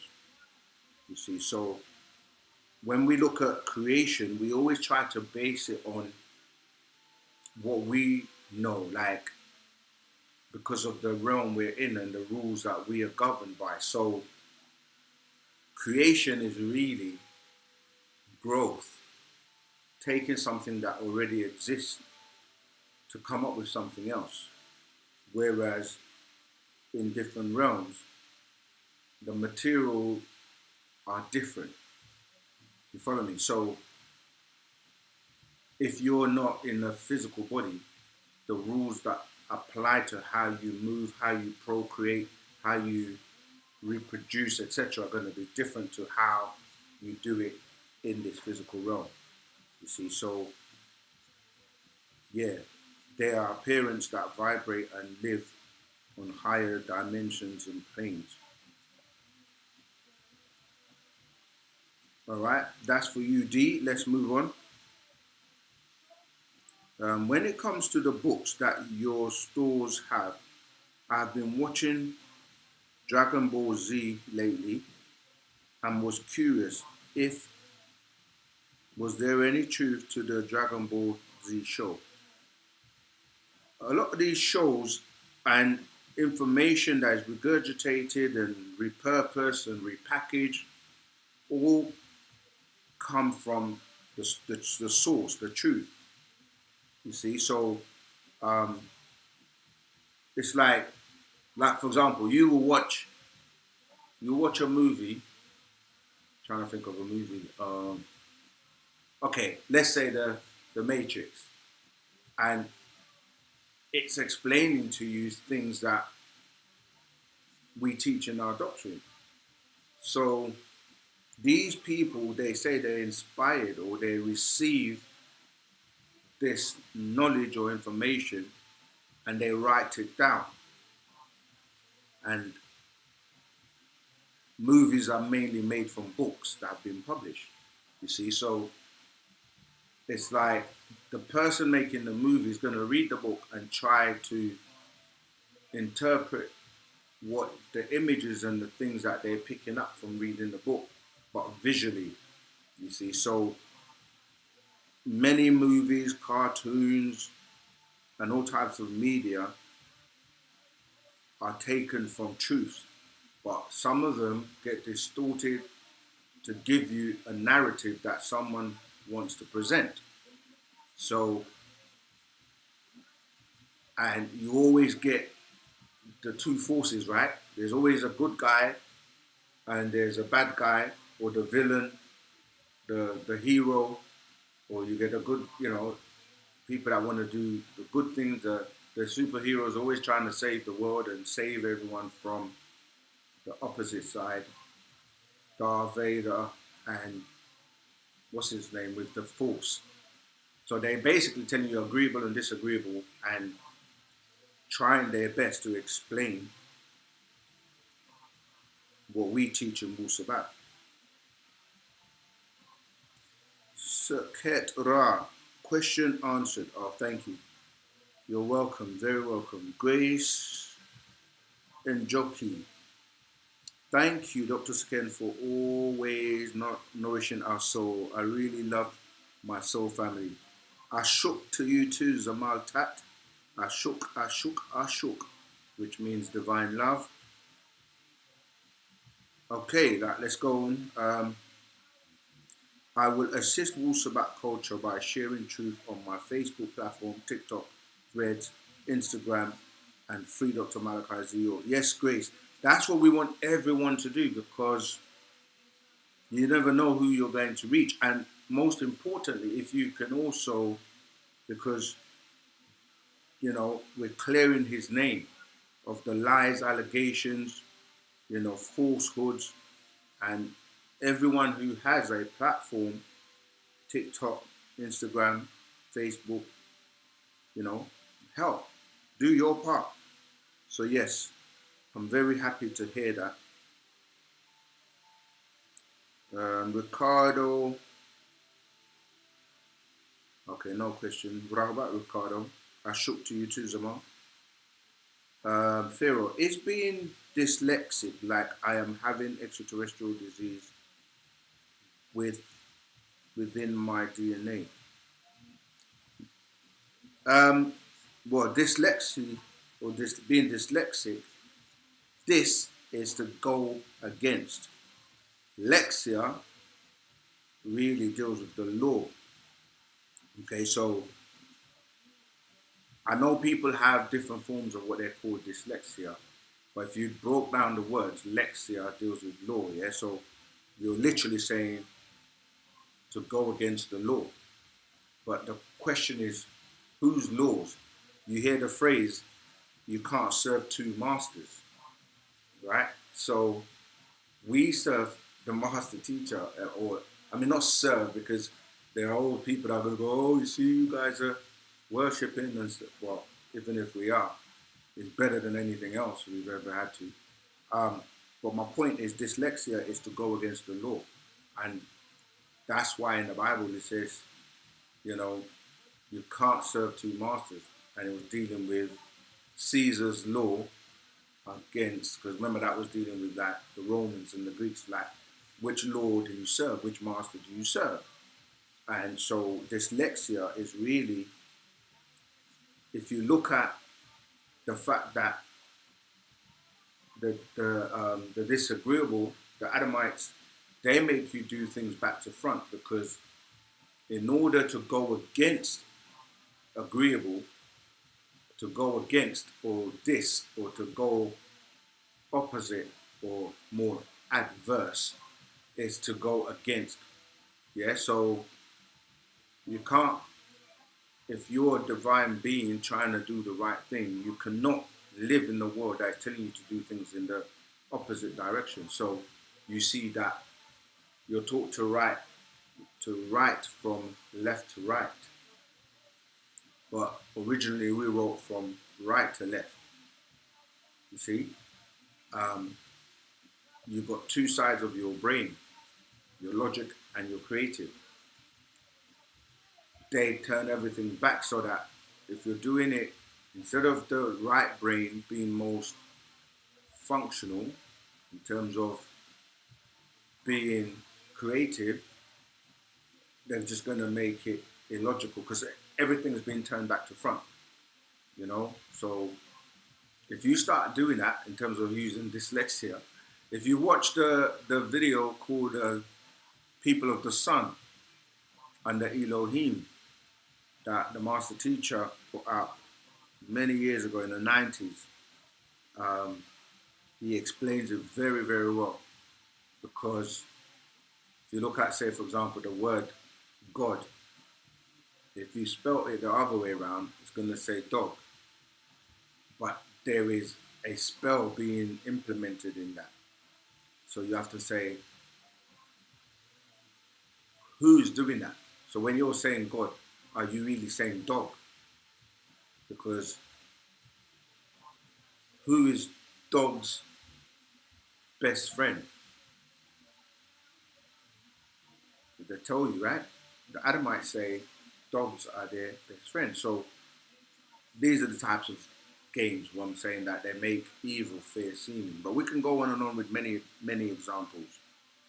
But yes, so dyslexia is not wanting to serve that master. I know in today's world, people that they have different forms where the words are scrambled or they can't see a word properly, and there are different forms of dyslexia. So, but yeah, ultimately, if you break it down, is to go against the law. So some people just can't adapt to this world of the Adamites. I received my calling exactly that month of June. That's why I'm saying I have finally I got you. Connected my final dots. The best part is that I was noting and taking pictures. Excellent. I get you now, Grace. Yeah, absolutely fabulous. Good to hear that. All right, Shadell 93. Oh yeah, I just remembered that it is June. Oh yeah, I think that was referring to the new year. Previously, before I came across Wu-Sabat, I did think it was April, as it's the start of spring. Thanks for the clarification, though. I shook. Grace, again, since year 2020, I was learning and connecting the dots. Okay. Rosin Mado, why do we have to mention that we got the information from Dr. Yo, even though we once all knew this information? Because he is the one that is now renewing the information. We did have it, and I mean, our ego sometimes gets the better of us. Like, if he's the one sharing it and putting it out, I mean, he's written over 1,000 books. Nobody else is doing that to uplift and wake us up. We mention that because when you're humble, you give respect and reverence to someone that's doing a great job or doing something good. Like, that's something that we don't do often enough. Like, there's nothing wrong for us to exalt or show our appreciation love to someone for doing a good job. The thing is, when we do it to everyone else, when we were under the spell and we're having pictures of, the Caucasian Jesus, or, excuse me, the Arab Muslim, or, sorry, the Arabs, Muhammad, or whatever, like different races, they don't have a problem. A lot of their culture is borrowed from us anyway. Like, you see the Asians, they bow to each other as a form of respect. So when you say, why do we have to mention that we got it information from Dr. Yo, even though we once all knew this? But we once knew it and we forgot it, and we're not practicing it, and we're not living it. He came to resurrect it and to renew it and to teach it to us. So why would we not give him his due, respect? Respect due. Where respect due, respect is due. If you were doing that, we would do the same to you. So why shouldn't we mention him, that we got it from him? This is the problem. A lot of people, they act like the information is coming from them. Some people do it for riches. They read his books. Most of the so-called people you know about in the conscious community, many of them read his books. Many celebrities, many people that, many channels that you see, they talk about things that he wrote years and years ago that they're now regurgitating, and they're acting like it's them or they're coming up with it. It's like stealing someone's... Okay, a good example, the movie The Matrix. The Nagaru sister that wrote it, she had to end up suing because people took her work and made a movie out of it and didn't really acknowledge her. And they made millions from it. So she had to fight for it's your right to be able to, you know what I'm saying? Like that's why you have copyright and patents and trademarks and things, because you can invent something and somebody else would exploit it, benefit from it, but don't recognize you. How would you feel if that was done to you? So we have to let people know that he is the source of that information. No one on the planet has written as much books about every topic you can think about. And I don't sometimes understand or overstand when people say things like, why do we acknowledge somebody or exalt somebody for doing such a great job? We once all knew this information, but we don't anymore. So it stands to reason that we're getting it back, and someone had to be able to break that spell. Oh, Sakam, my brother Sakam Sanan Mantu Hatap has already actually addressed that, so thank you. Um, right, let me go further down then, because I can see Sakam Sanan Mantu Hatap is answering quite a lot of questions. Okay, I'm at the end of the questions. How are we doing for time? We still have over half an hour to go.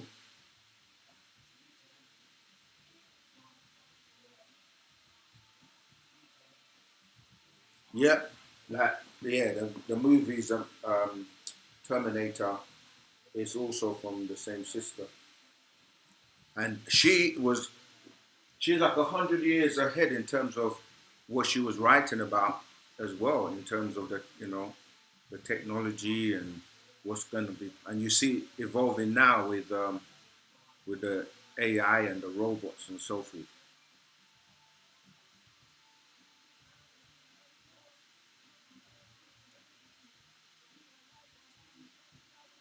I'm waiting for more questions. If you don't have any questions, I will read and share something.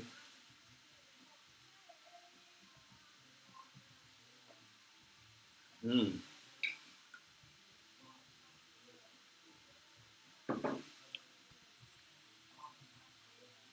Right, let's see if I've missed any questions.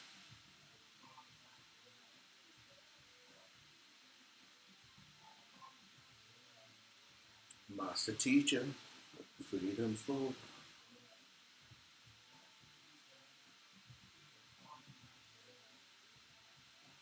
Are you guys studying? If you are studying,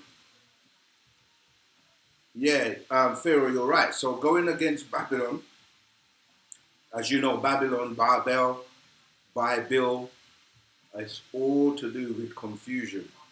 Babylon, Babylon. So yes, to go against the Babylon system, it's actually, but you have to also remember there's ways of going about doing things, and you still have to, until you're able to, you're still under the laws of the land that you live in. No, you can't call in live today, unfortunately. Um, Rahubat Saken, chat page and all the OSM Vision team. I'm a bit late today. No, you're right on time. Don't worry, man. You can get the replay. Um, Crowlow L. And I'll always give respect to the chief master teacher. He found me at 15 years with the emerald tablets that talk about the 9 cosmic principles, which now have over 4 million views today. Exactly. He saved a lot of us because that's his job. He was designed for this. And many people around the world. What is the purpose of the AEO? The purpose is to give you information and teach you about spiritual things that we don't speak about publicly. So AEO is the original tones. You see that forms a part of what we call the vowels, yeah? But it's ancient Egyptian order. Those words are so powerful. Ancient, meaning prime, the first, the secrets that people are trying to recover and discover. Egyptian is spelled with an I, not with the Y, to show that, like we say, there's always two. There's a real and there's the imitation or the fake. Egypt we spell with the I instead of the Y, and the I is the ninth letter relating to nine ether. Yeah, so order, order is how the universe is designed. Everything that is in harmony and in order has a purpose. It's not chaos, it's not chaotic, it's not isfat, it's not tashash, it's in order.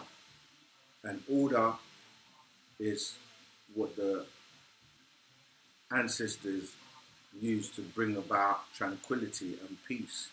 You see, so yeah, AEO is where you get taught the higher mysteries of spiritual things, the secrets that are kept sacred. Why didn't the 12 elders step in and stop Enki and Endo from interfering with us while we were in Africa? Again, when you make statements, you have to give me where you're coming from. Because words like we, us, because you're saying step in and why didn't they stop Enki and Endo from interfering with us? The us is not us. It's a like they were trying to save their planet, and they needed gold, and they needed to create a being that could do the work. Yeah, because they were finding that work very difficult. It's like today, man is trying to create robots or using AI to help us do a lot of work. And if you're following what's happening in the world in technology, you're hearing things like soon most of the manual jobs are going to be gone because robots are going to be doing it. You know, if you look at Elon Musk, he's actually producing and building robots that can do pretty much most of the tasks that you don't like to do. So there's a plan that just like everyone now has a mobile phone or cell phone, having a robot's going to be like having a Hoover. Everyone's got one, right? So they are just so intelligent that they were creating beings, biological entities, to do the work. Other extraterrestrials were creating beings for food. So different extraterrestrials had their reasons for what they were doing. So when you're saying us, really you're talking about the Anunnaki and what they were doing and the beings that they were creating. You see? Then you had other beings that came along to create the Adamites. So extraterrestrials, a lot of them that did things on this planet weren't supposed to. They weren't even supposed to come here. They just broke intergalactic immigration laws. Just like now, today, a lot of people are coming into the countries, as people call them immigrants, are fleeing from their country because of war or genocide or something. And so when they come, they are here and they've got to, you know what I mean, deal with certain things. So it's not like extraterrestrials don't violate and, you know, come here. Some of them just come here. Like gates open at certain periods and times. They teach you and show you this in movies like Men in Black, where many extraterrestrials, they run and come to Earth and hide here. Yeah, so um, the MIB, the Men in Black, their job is to find these aliens and send them back home, or some of them are terrorists in other planets or galaxies, and they run here and they come here, disguise themselves. And so what I'm saying is, when you start to overstand the Anunnaki and Enki and Enlil and what they were doing, it's not us they were interfering with. And our ancestors have always tried to protect us. But if you're not listening, then they just let you go. So even now, we're teaching Wu-Sabat and saying that you've got to give them back everything. Stop living and behaving and acting like you're an Adamite. And some people don't listen and they still do it. So when that time comes, because it's by design, they're being eradicated and being eliminated from the planet. So yeah, so you got to think about what's the reason. What's the reason? There's a reason for everything. Let me see that, Zamontat. Wow, these are amazing. So these are so beautiful, tying into what we're talking about. Our family are producing these wonderful scrolls for children, for the Karadu, from temple babies. Yeah, I'm trying to make sure that the reflection, so you can see, there you go. Temple babies, for coloring books. Yes, let me show them that too. And these ones, they basically help you learn the harufat. The harufat. Yeah? So we've got all of these available. All the tools and the materials are available. So you can learn the language. And you use this in conjunction with the language course. And really, that's one of the ways of breaking the spell and for us to elevate to becoming, look at that. How beautiful is that? See, you learn your colors, you learn your numbers, you learn, the words, and then you start to build a vocabulary. Really, if your children grow up learning this is what we have to remember. The children are the future. Karadu are our future. So it's very important for us to stop, just realize your potential and what we're capable of, and that we have to leave a legacy.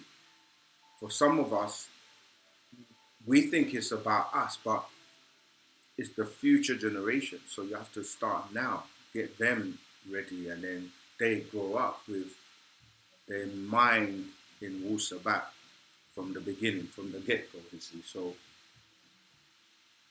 yeah, sometimes we make things that are easy very hard, and I never get that. Oh, okay.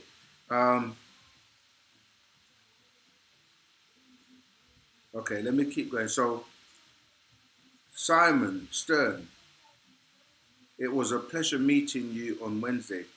That book I picked up called The Mind. Wow, yeah. The mind, you see, it all starts with the mind. Yeah, it was a pleasure meeting you too. Yeah, I remember you, Nazama. The master is the master. He has the medicine, the formula. If you want to remain spiraling downwards, that's up to you. But if you want to raise up to becoming a supreme being like he is, okay, let's go to Apex 22:23. Who is the most high God? Ra, Asaru, Amun. See, the question, this is what we're saying, yeah? And this is not directed at you, Apex. It's just, you see the confusion in English. Who is the most high? Then we have to add God, right? Because the programming from religion makes you think there's only one that is like everyone's got to look to and call on and like one God. But then the Most High in English is describing one person called Anu. And Anu is a Sumerian deity or the Sumerian title that is held by the person that has the highest office of the land. Just like today, the highest position of, depending on where you live, which country, is going to be like king, emperor, prime minister, president, or different people can attain that position. And every election or whatever, people get swapped over. So when you say who's the most high, God,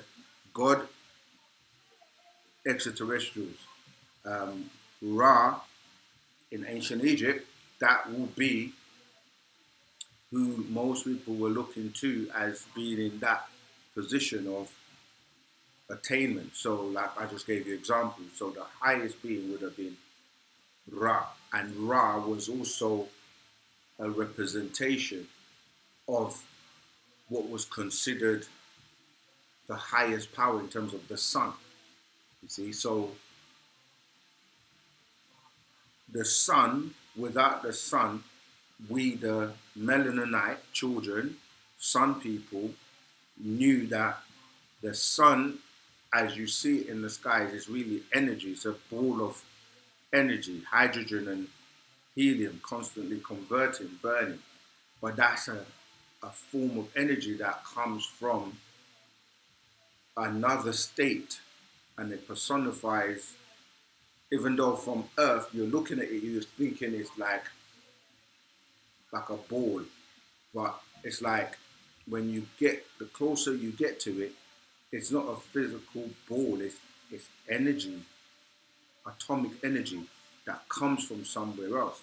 So you have the physical version and you've got the ethereal version, which is, it's like yourself. You have the physical you, but you have your spiritual or etheric version, because you have the unseen world and you have the seen world, and some can be in tune and feel things that are not seen.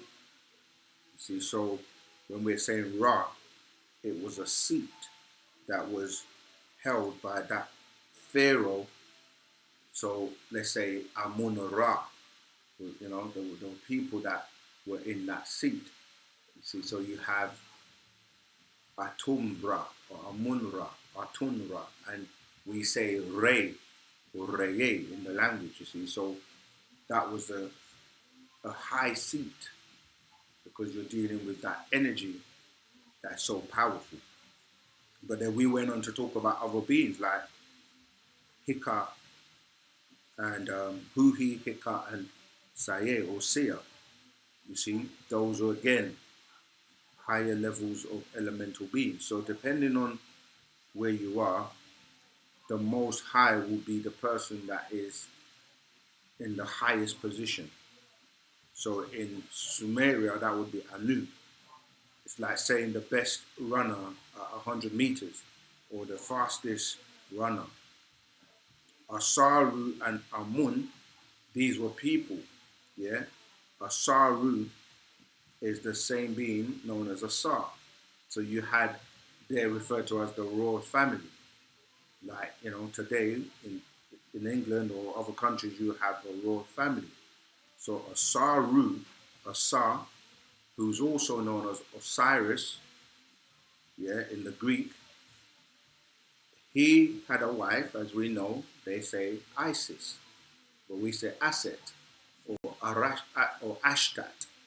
And obviously, she gave birth to Hera or Horus. So that's dealing with the royal family. And obviously, they had children. Yeah, Amun was also a very powerful being. And he belonged to that high order, the order of Re, or you say Ra, but it's Re. That's why you have Amun Re, yeah, Atum Re. They belong to that order. All right. So in terms, unless you're saying, the question is, Are you trying to put them in order? Who is the most high God? Ra, Asaru, or Amun? So the Ra, but they're not like in competition or highest, because they work together in a circle, like it's like a council. Yeah, so they all work together.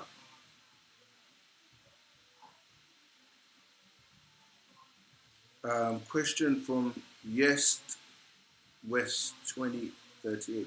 When you meditate, do you hear popping or drums? Everybody has different attainment in terms of their levels. Um, I don't know if you're directing that question to me personally, but are you saying generally? Different people will experience different things because they may be doing it right, they may be doing it wrong. Um, yeah, it's going to be different from different people, but it's a personal experience as well. So I guess it depends on the person, and not everybody would like to share their personal experiences.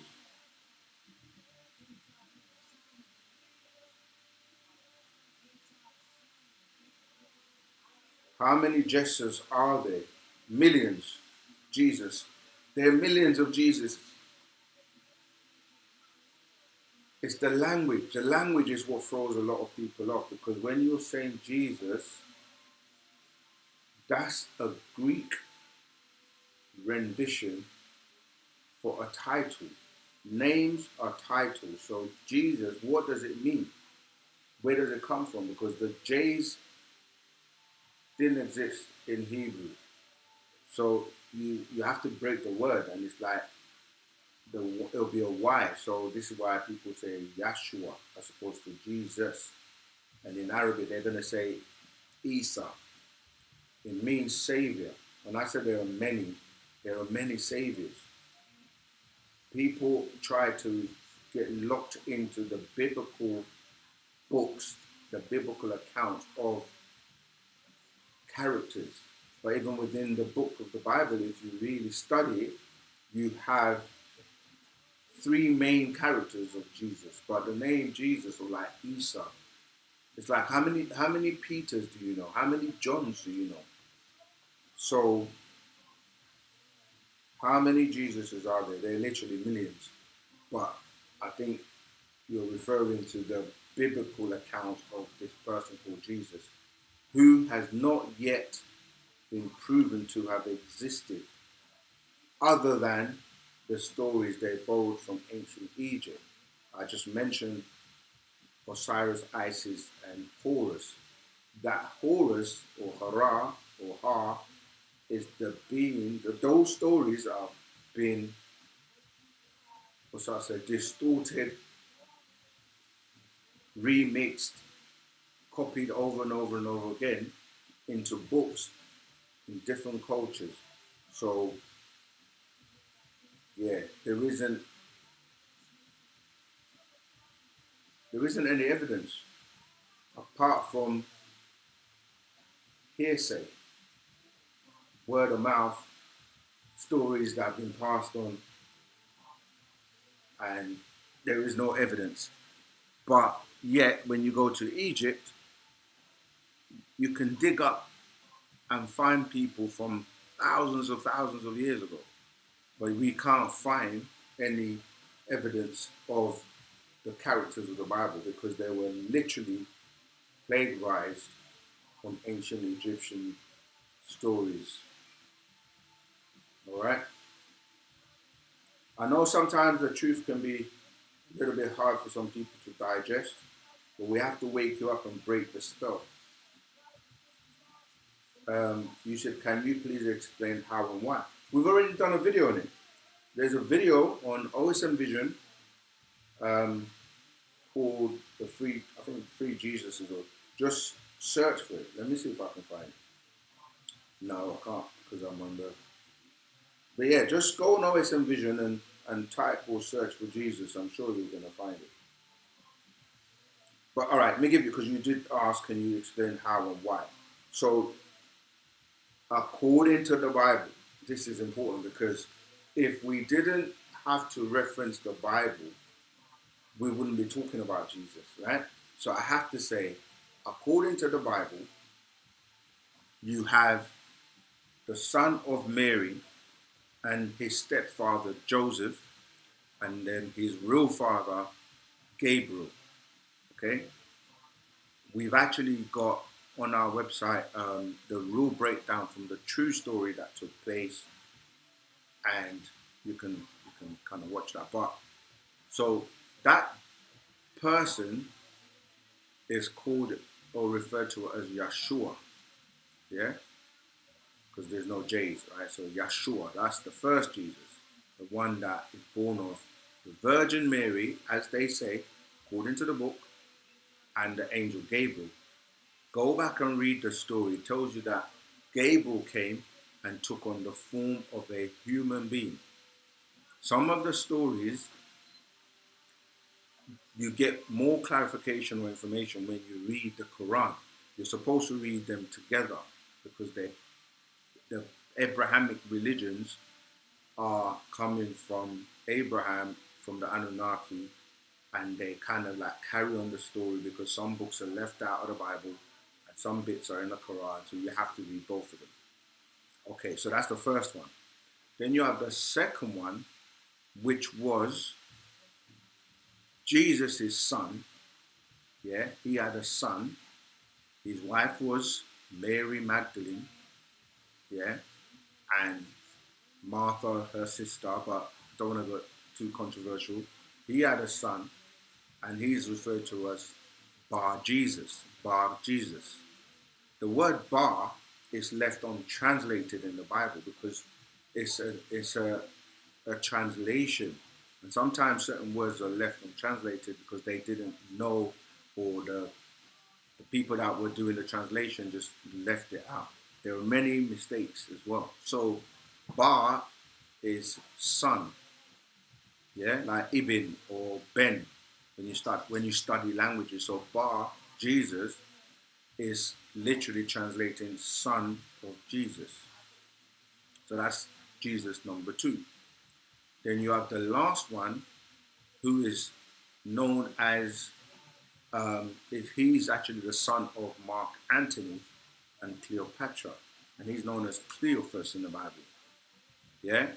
So these are your three characters. They get put into one story, and it's a bit confusing because some places they talk about the sorcerer, then they talk about one is saying, let's do this, the other is saying something opposite to that. And their stories run throughout the Bible, and people mix up those three stories together into one. That's why it can be confusing. So, as I said, we've already done a whole video on it. So there are three main characters of Jesus in the Bible, but there are millions of people across the planet that are called Jesus or Isa or Yeshua. All right, so that's a quick explanation for you, Kwame 300. Okay, someone else was also given some information. Can you explain the higher self when it states that you got to connect with the higher self? Is it a part of you that you will meet, or is it just your higher conscious? All right, let me just read that from Partarak, soul, soul, spirit, spirit, or 30 spirits. It's important. It's a good question.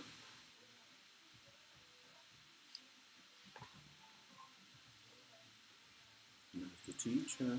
Okay, it's not this one. Let me look. I think it's soul, soul, spirit, spirit. Yeah, here you go. Right. So, soul, soul, spirit, spirit. Partarak, the way, by Parnabab Yanun. I'm going to read the whole of it so that it kind of goes into your question. 1.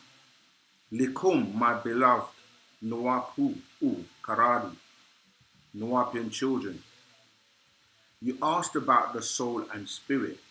2. Do you know and remember all I said to you of them, and you as females and males? 3. Nuwapians. I told you of Ba'a, soul, and Rawah, soul. 4. And I spoke to you about the Ka'a, spirit, and Nafas, spirit. So here you see there are two renditions of soul, right? So you got one is Ba'a, which is soul, and the second one is Rawah, which is soul. And then the spirit, you have Ka'a, which is spirit, and you have Nafas, or Nafish, which is spirit. Then 5, and about the Akh, this is what you're asking about, the etheric being, and the Hu, the oversoul. All right? And you ask again about these parts of your existence. 1, Pa-Hu is the over-being. 2, Pa-Akh, the etheric being. 3, Pa-Ba'a, the creative, expressional being. 4, Pa-Rawah, the breath of the living being. 5, Pa-Ka'a, the exoplasmic being. 6, Pa-Nafas, the living being. 7, Pa-Khatat, the physical being. 8, Pa-Khabatu, demigods that are children of Pa-Natharu, called angelic beings, both agreeable and disagreeable. Right? I read this earlier on, so I'm going to just get the Tarak, of course. So I'm going to go to your question because, and this, I'm jumping to verse 37. So let you both female, sorry, that's 36, 37. First, we look at the Pahu, the overbeing or oversoul, pre-existence, being of mental, yeah, 38. And then we look at Pa-Akh, the etheric being or creative expression, which is linked to all as an energy double.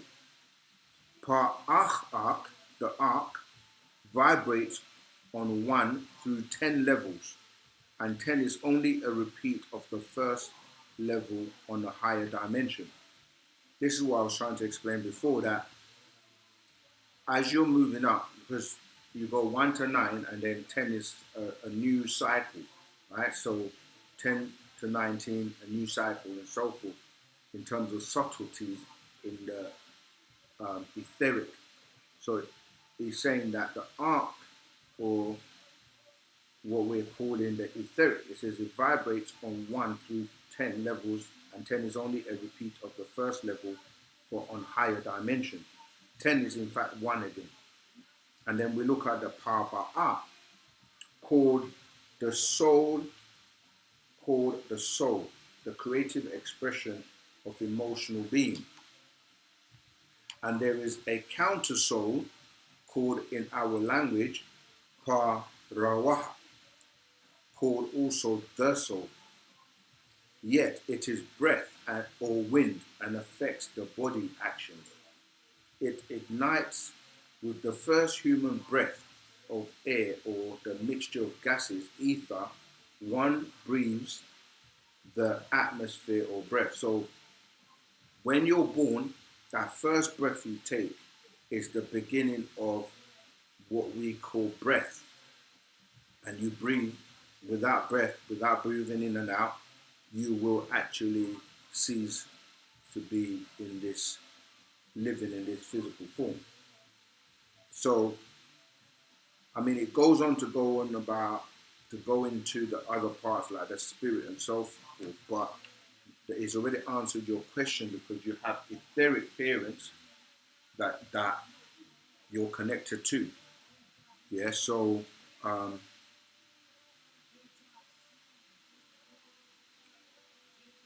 so that was that question. Can you explain the higher self? So your higher self is your etheric counterpart, as well as your soul.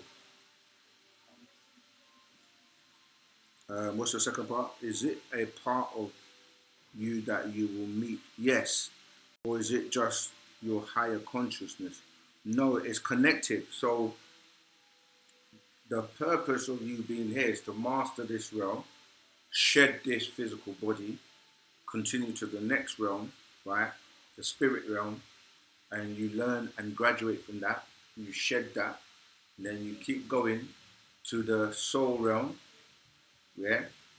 You master that, then you move on to the mental realm, and you're pure mental. You master that, and you keep moving on until you get to the levels of the ether, to the point where you meet your double, your etheric double, you merge with that. So it's always like a continuous growing or growth until you return back to what we would call Ba'ut. And even that, you're in the outer realms first.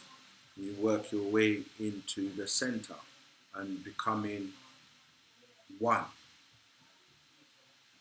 So it's almost like returning back home. Um, all right, your consciousness is dealing with you connecting to pull higher vibrations and tap into those higher realms so that you can behave and think. This is what people say, the Akasha records, where all knowledge is stored, but it's not. All knowledge is a portion of it. Okay, positive energy in the house. Vincent Jones Rahubat. Positive energy in the house. Ashok. That's right. What is meaning of Raye? Raye is rays, like the rays of the sun, but it's really talking about the energy. So when you look at the sun, the closest star to us, which we call the sun, or the closest sun to us, which is a star, the heat that we get is basically traveling down to us as rays. Yeah. So when we say ray, we're talking about the sun. So when we receive our tones, some people have ray as they like my name is Sakan Ray. So we are of that order to a certain degree. But can't go into too much of the detail. But yeah, ray is referring to the rays of the sun.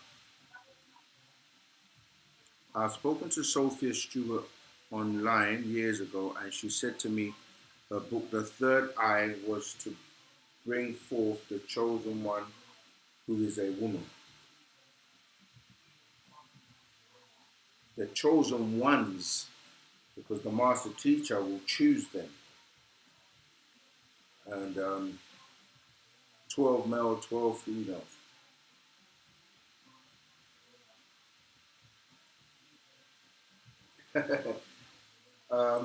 Yes, T. West.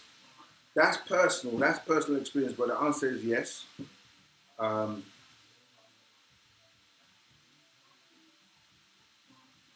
Oh, yeah, yes, you can. It depends on your development, but yeah, that I mean, a lot of people have had personal experiences, and when you get to know, that's why we say get sticky, get to be family, get close, build relationships, so that we can actually talk about things that are more of a personal nature. I'm not sure where you based. If you're anywhere near us, visit. Why do so many people claim to be the avatar of Thoth? Does he actually use multiple people to walk the earth? Oh, did I skip a question? One second. Yeah, I did. Can we get a pardon for the master? the same way he has pardoned Larry. Anything is possible. I mean, honestly, right now, there are many ways that the master can come out, will come out. Um, right now, to be honest, and this is just me, yeah. Right now, we just want him out. We just want him out, and we will deal with the rest afterwards. So, if it's by a pardon, yes, why not? Like like you say, other people have been pardoned that have but like what is important is that people don't get it twisted because Master is not guilty of anything, um, but we just want him home. So great question, wise words. Yeah, the answer is yes. Okay, let me go on to the question that yes West was asking. Why do so many people can claim to be anything, but the thing is claiming something and then actually proving it by way of your works, by way of your actions, is a completely different thing. So we have to be able to discern and not be fooled by imposters and people that claim things. Because you can claim to be this and claim to be that, but then you don't allow yourself to be put in a position where people can question you or the fruits of your labor are not seen in a way that shows that you are what you claim to be. But the master teacher, who is the incarnation of Tahuti, who people refer to as God, who is an avatar, yes, he can be in multiple places at the same time, working through multiple people, because when you start to learn and study the being that we're talking about and read My Brother the Extraterrestrial, you will find out. But yes, the answer is yes, and no one can imitate him. So he can be in your dreams, will visit you, and many people have had the experience. So the short answer is yes. Oh my goodness, I didn't even realize that we've run out of time. It's actually 21:33. I didn't realize. That's how much we're getting into Wu-Sabat. So fortunately, we've come to the end, and it was a pleasure to be in your company as usual. Thank you all for the questions. Sign up and help us build so we can get more information out to the world. Every corner of the globe needs to know and hear about Partner Badyanun. Help us with your social media to share, pictures of him, snippets, comments. Anytime anyone is coming with any negativity, dismantle it, send them to us.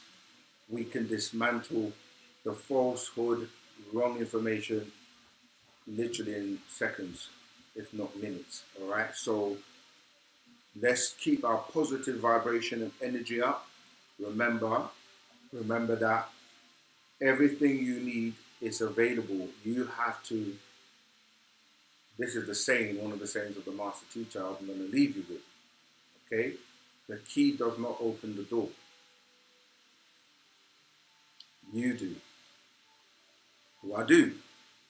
Until next week, same time, same place. All right?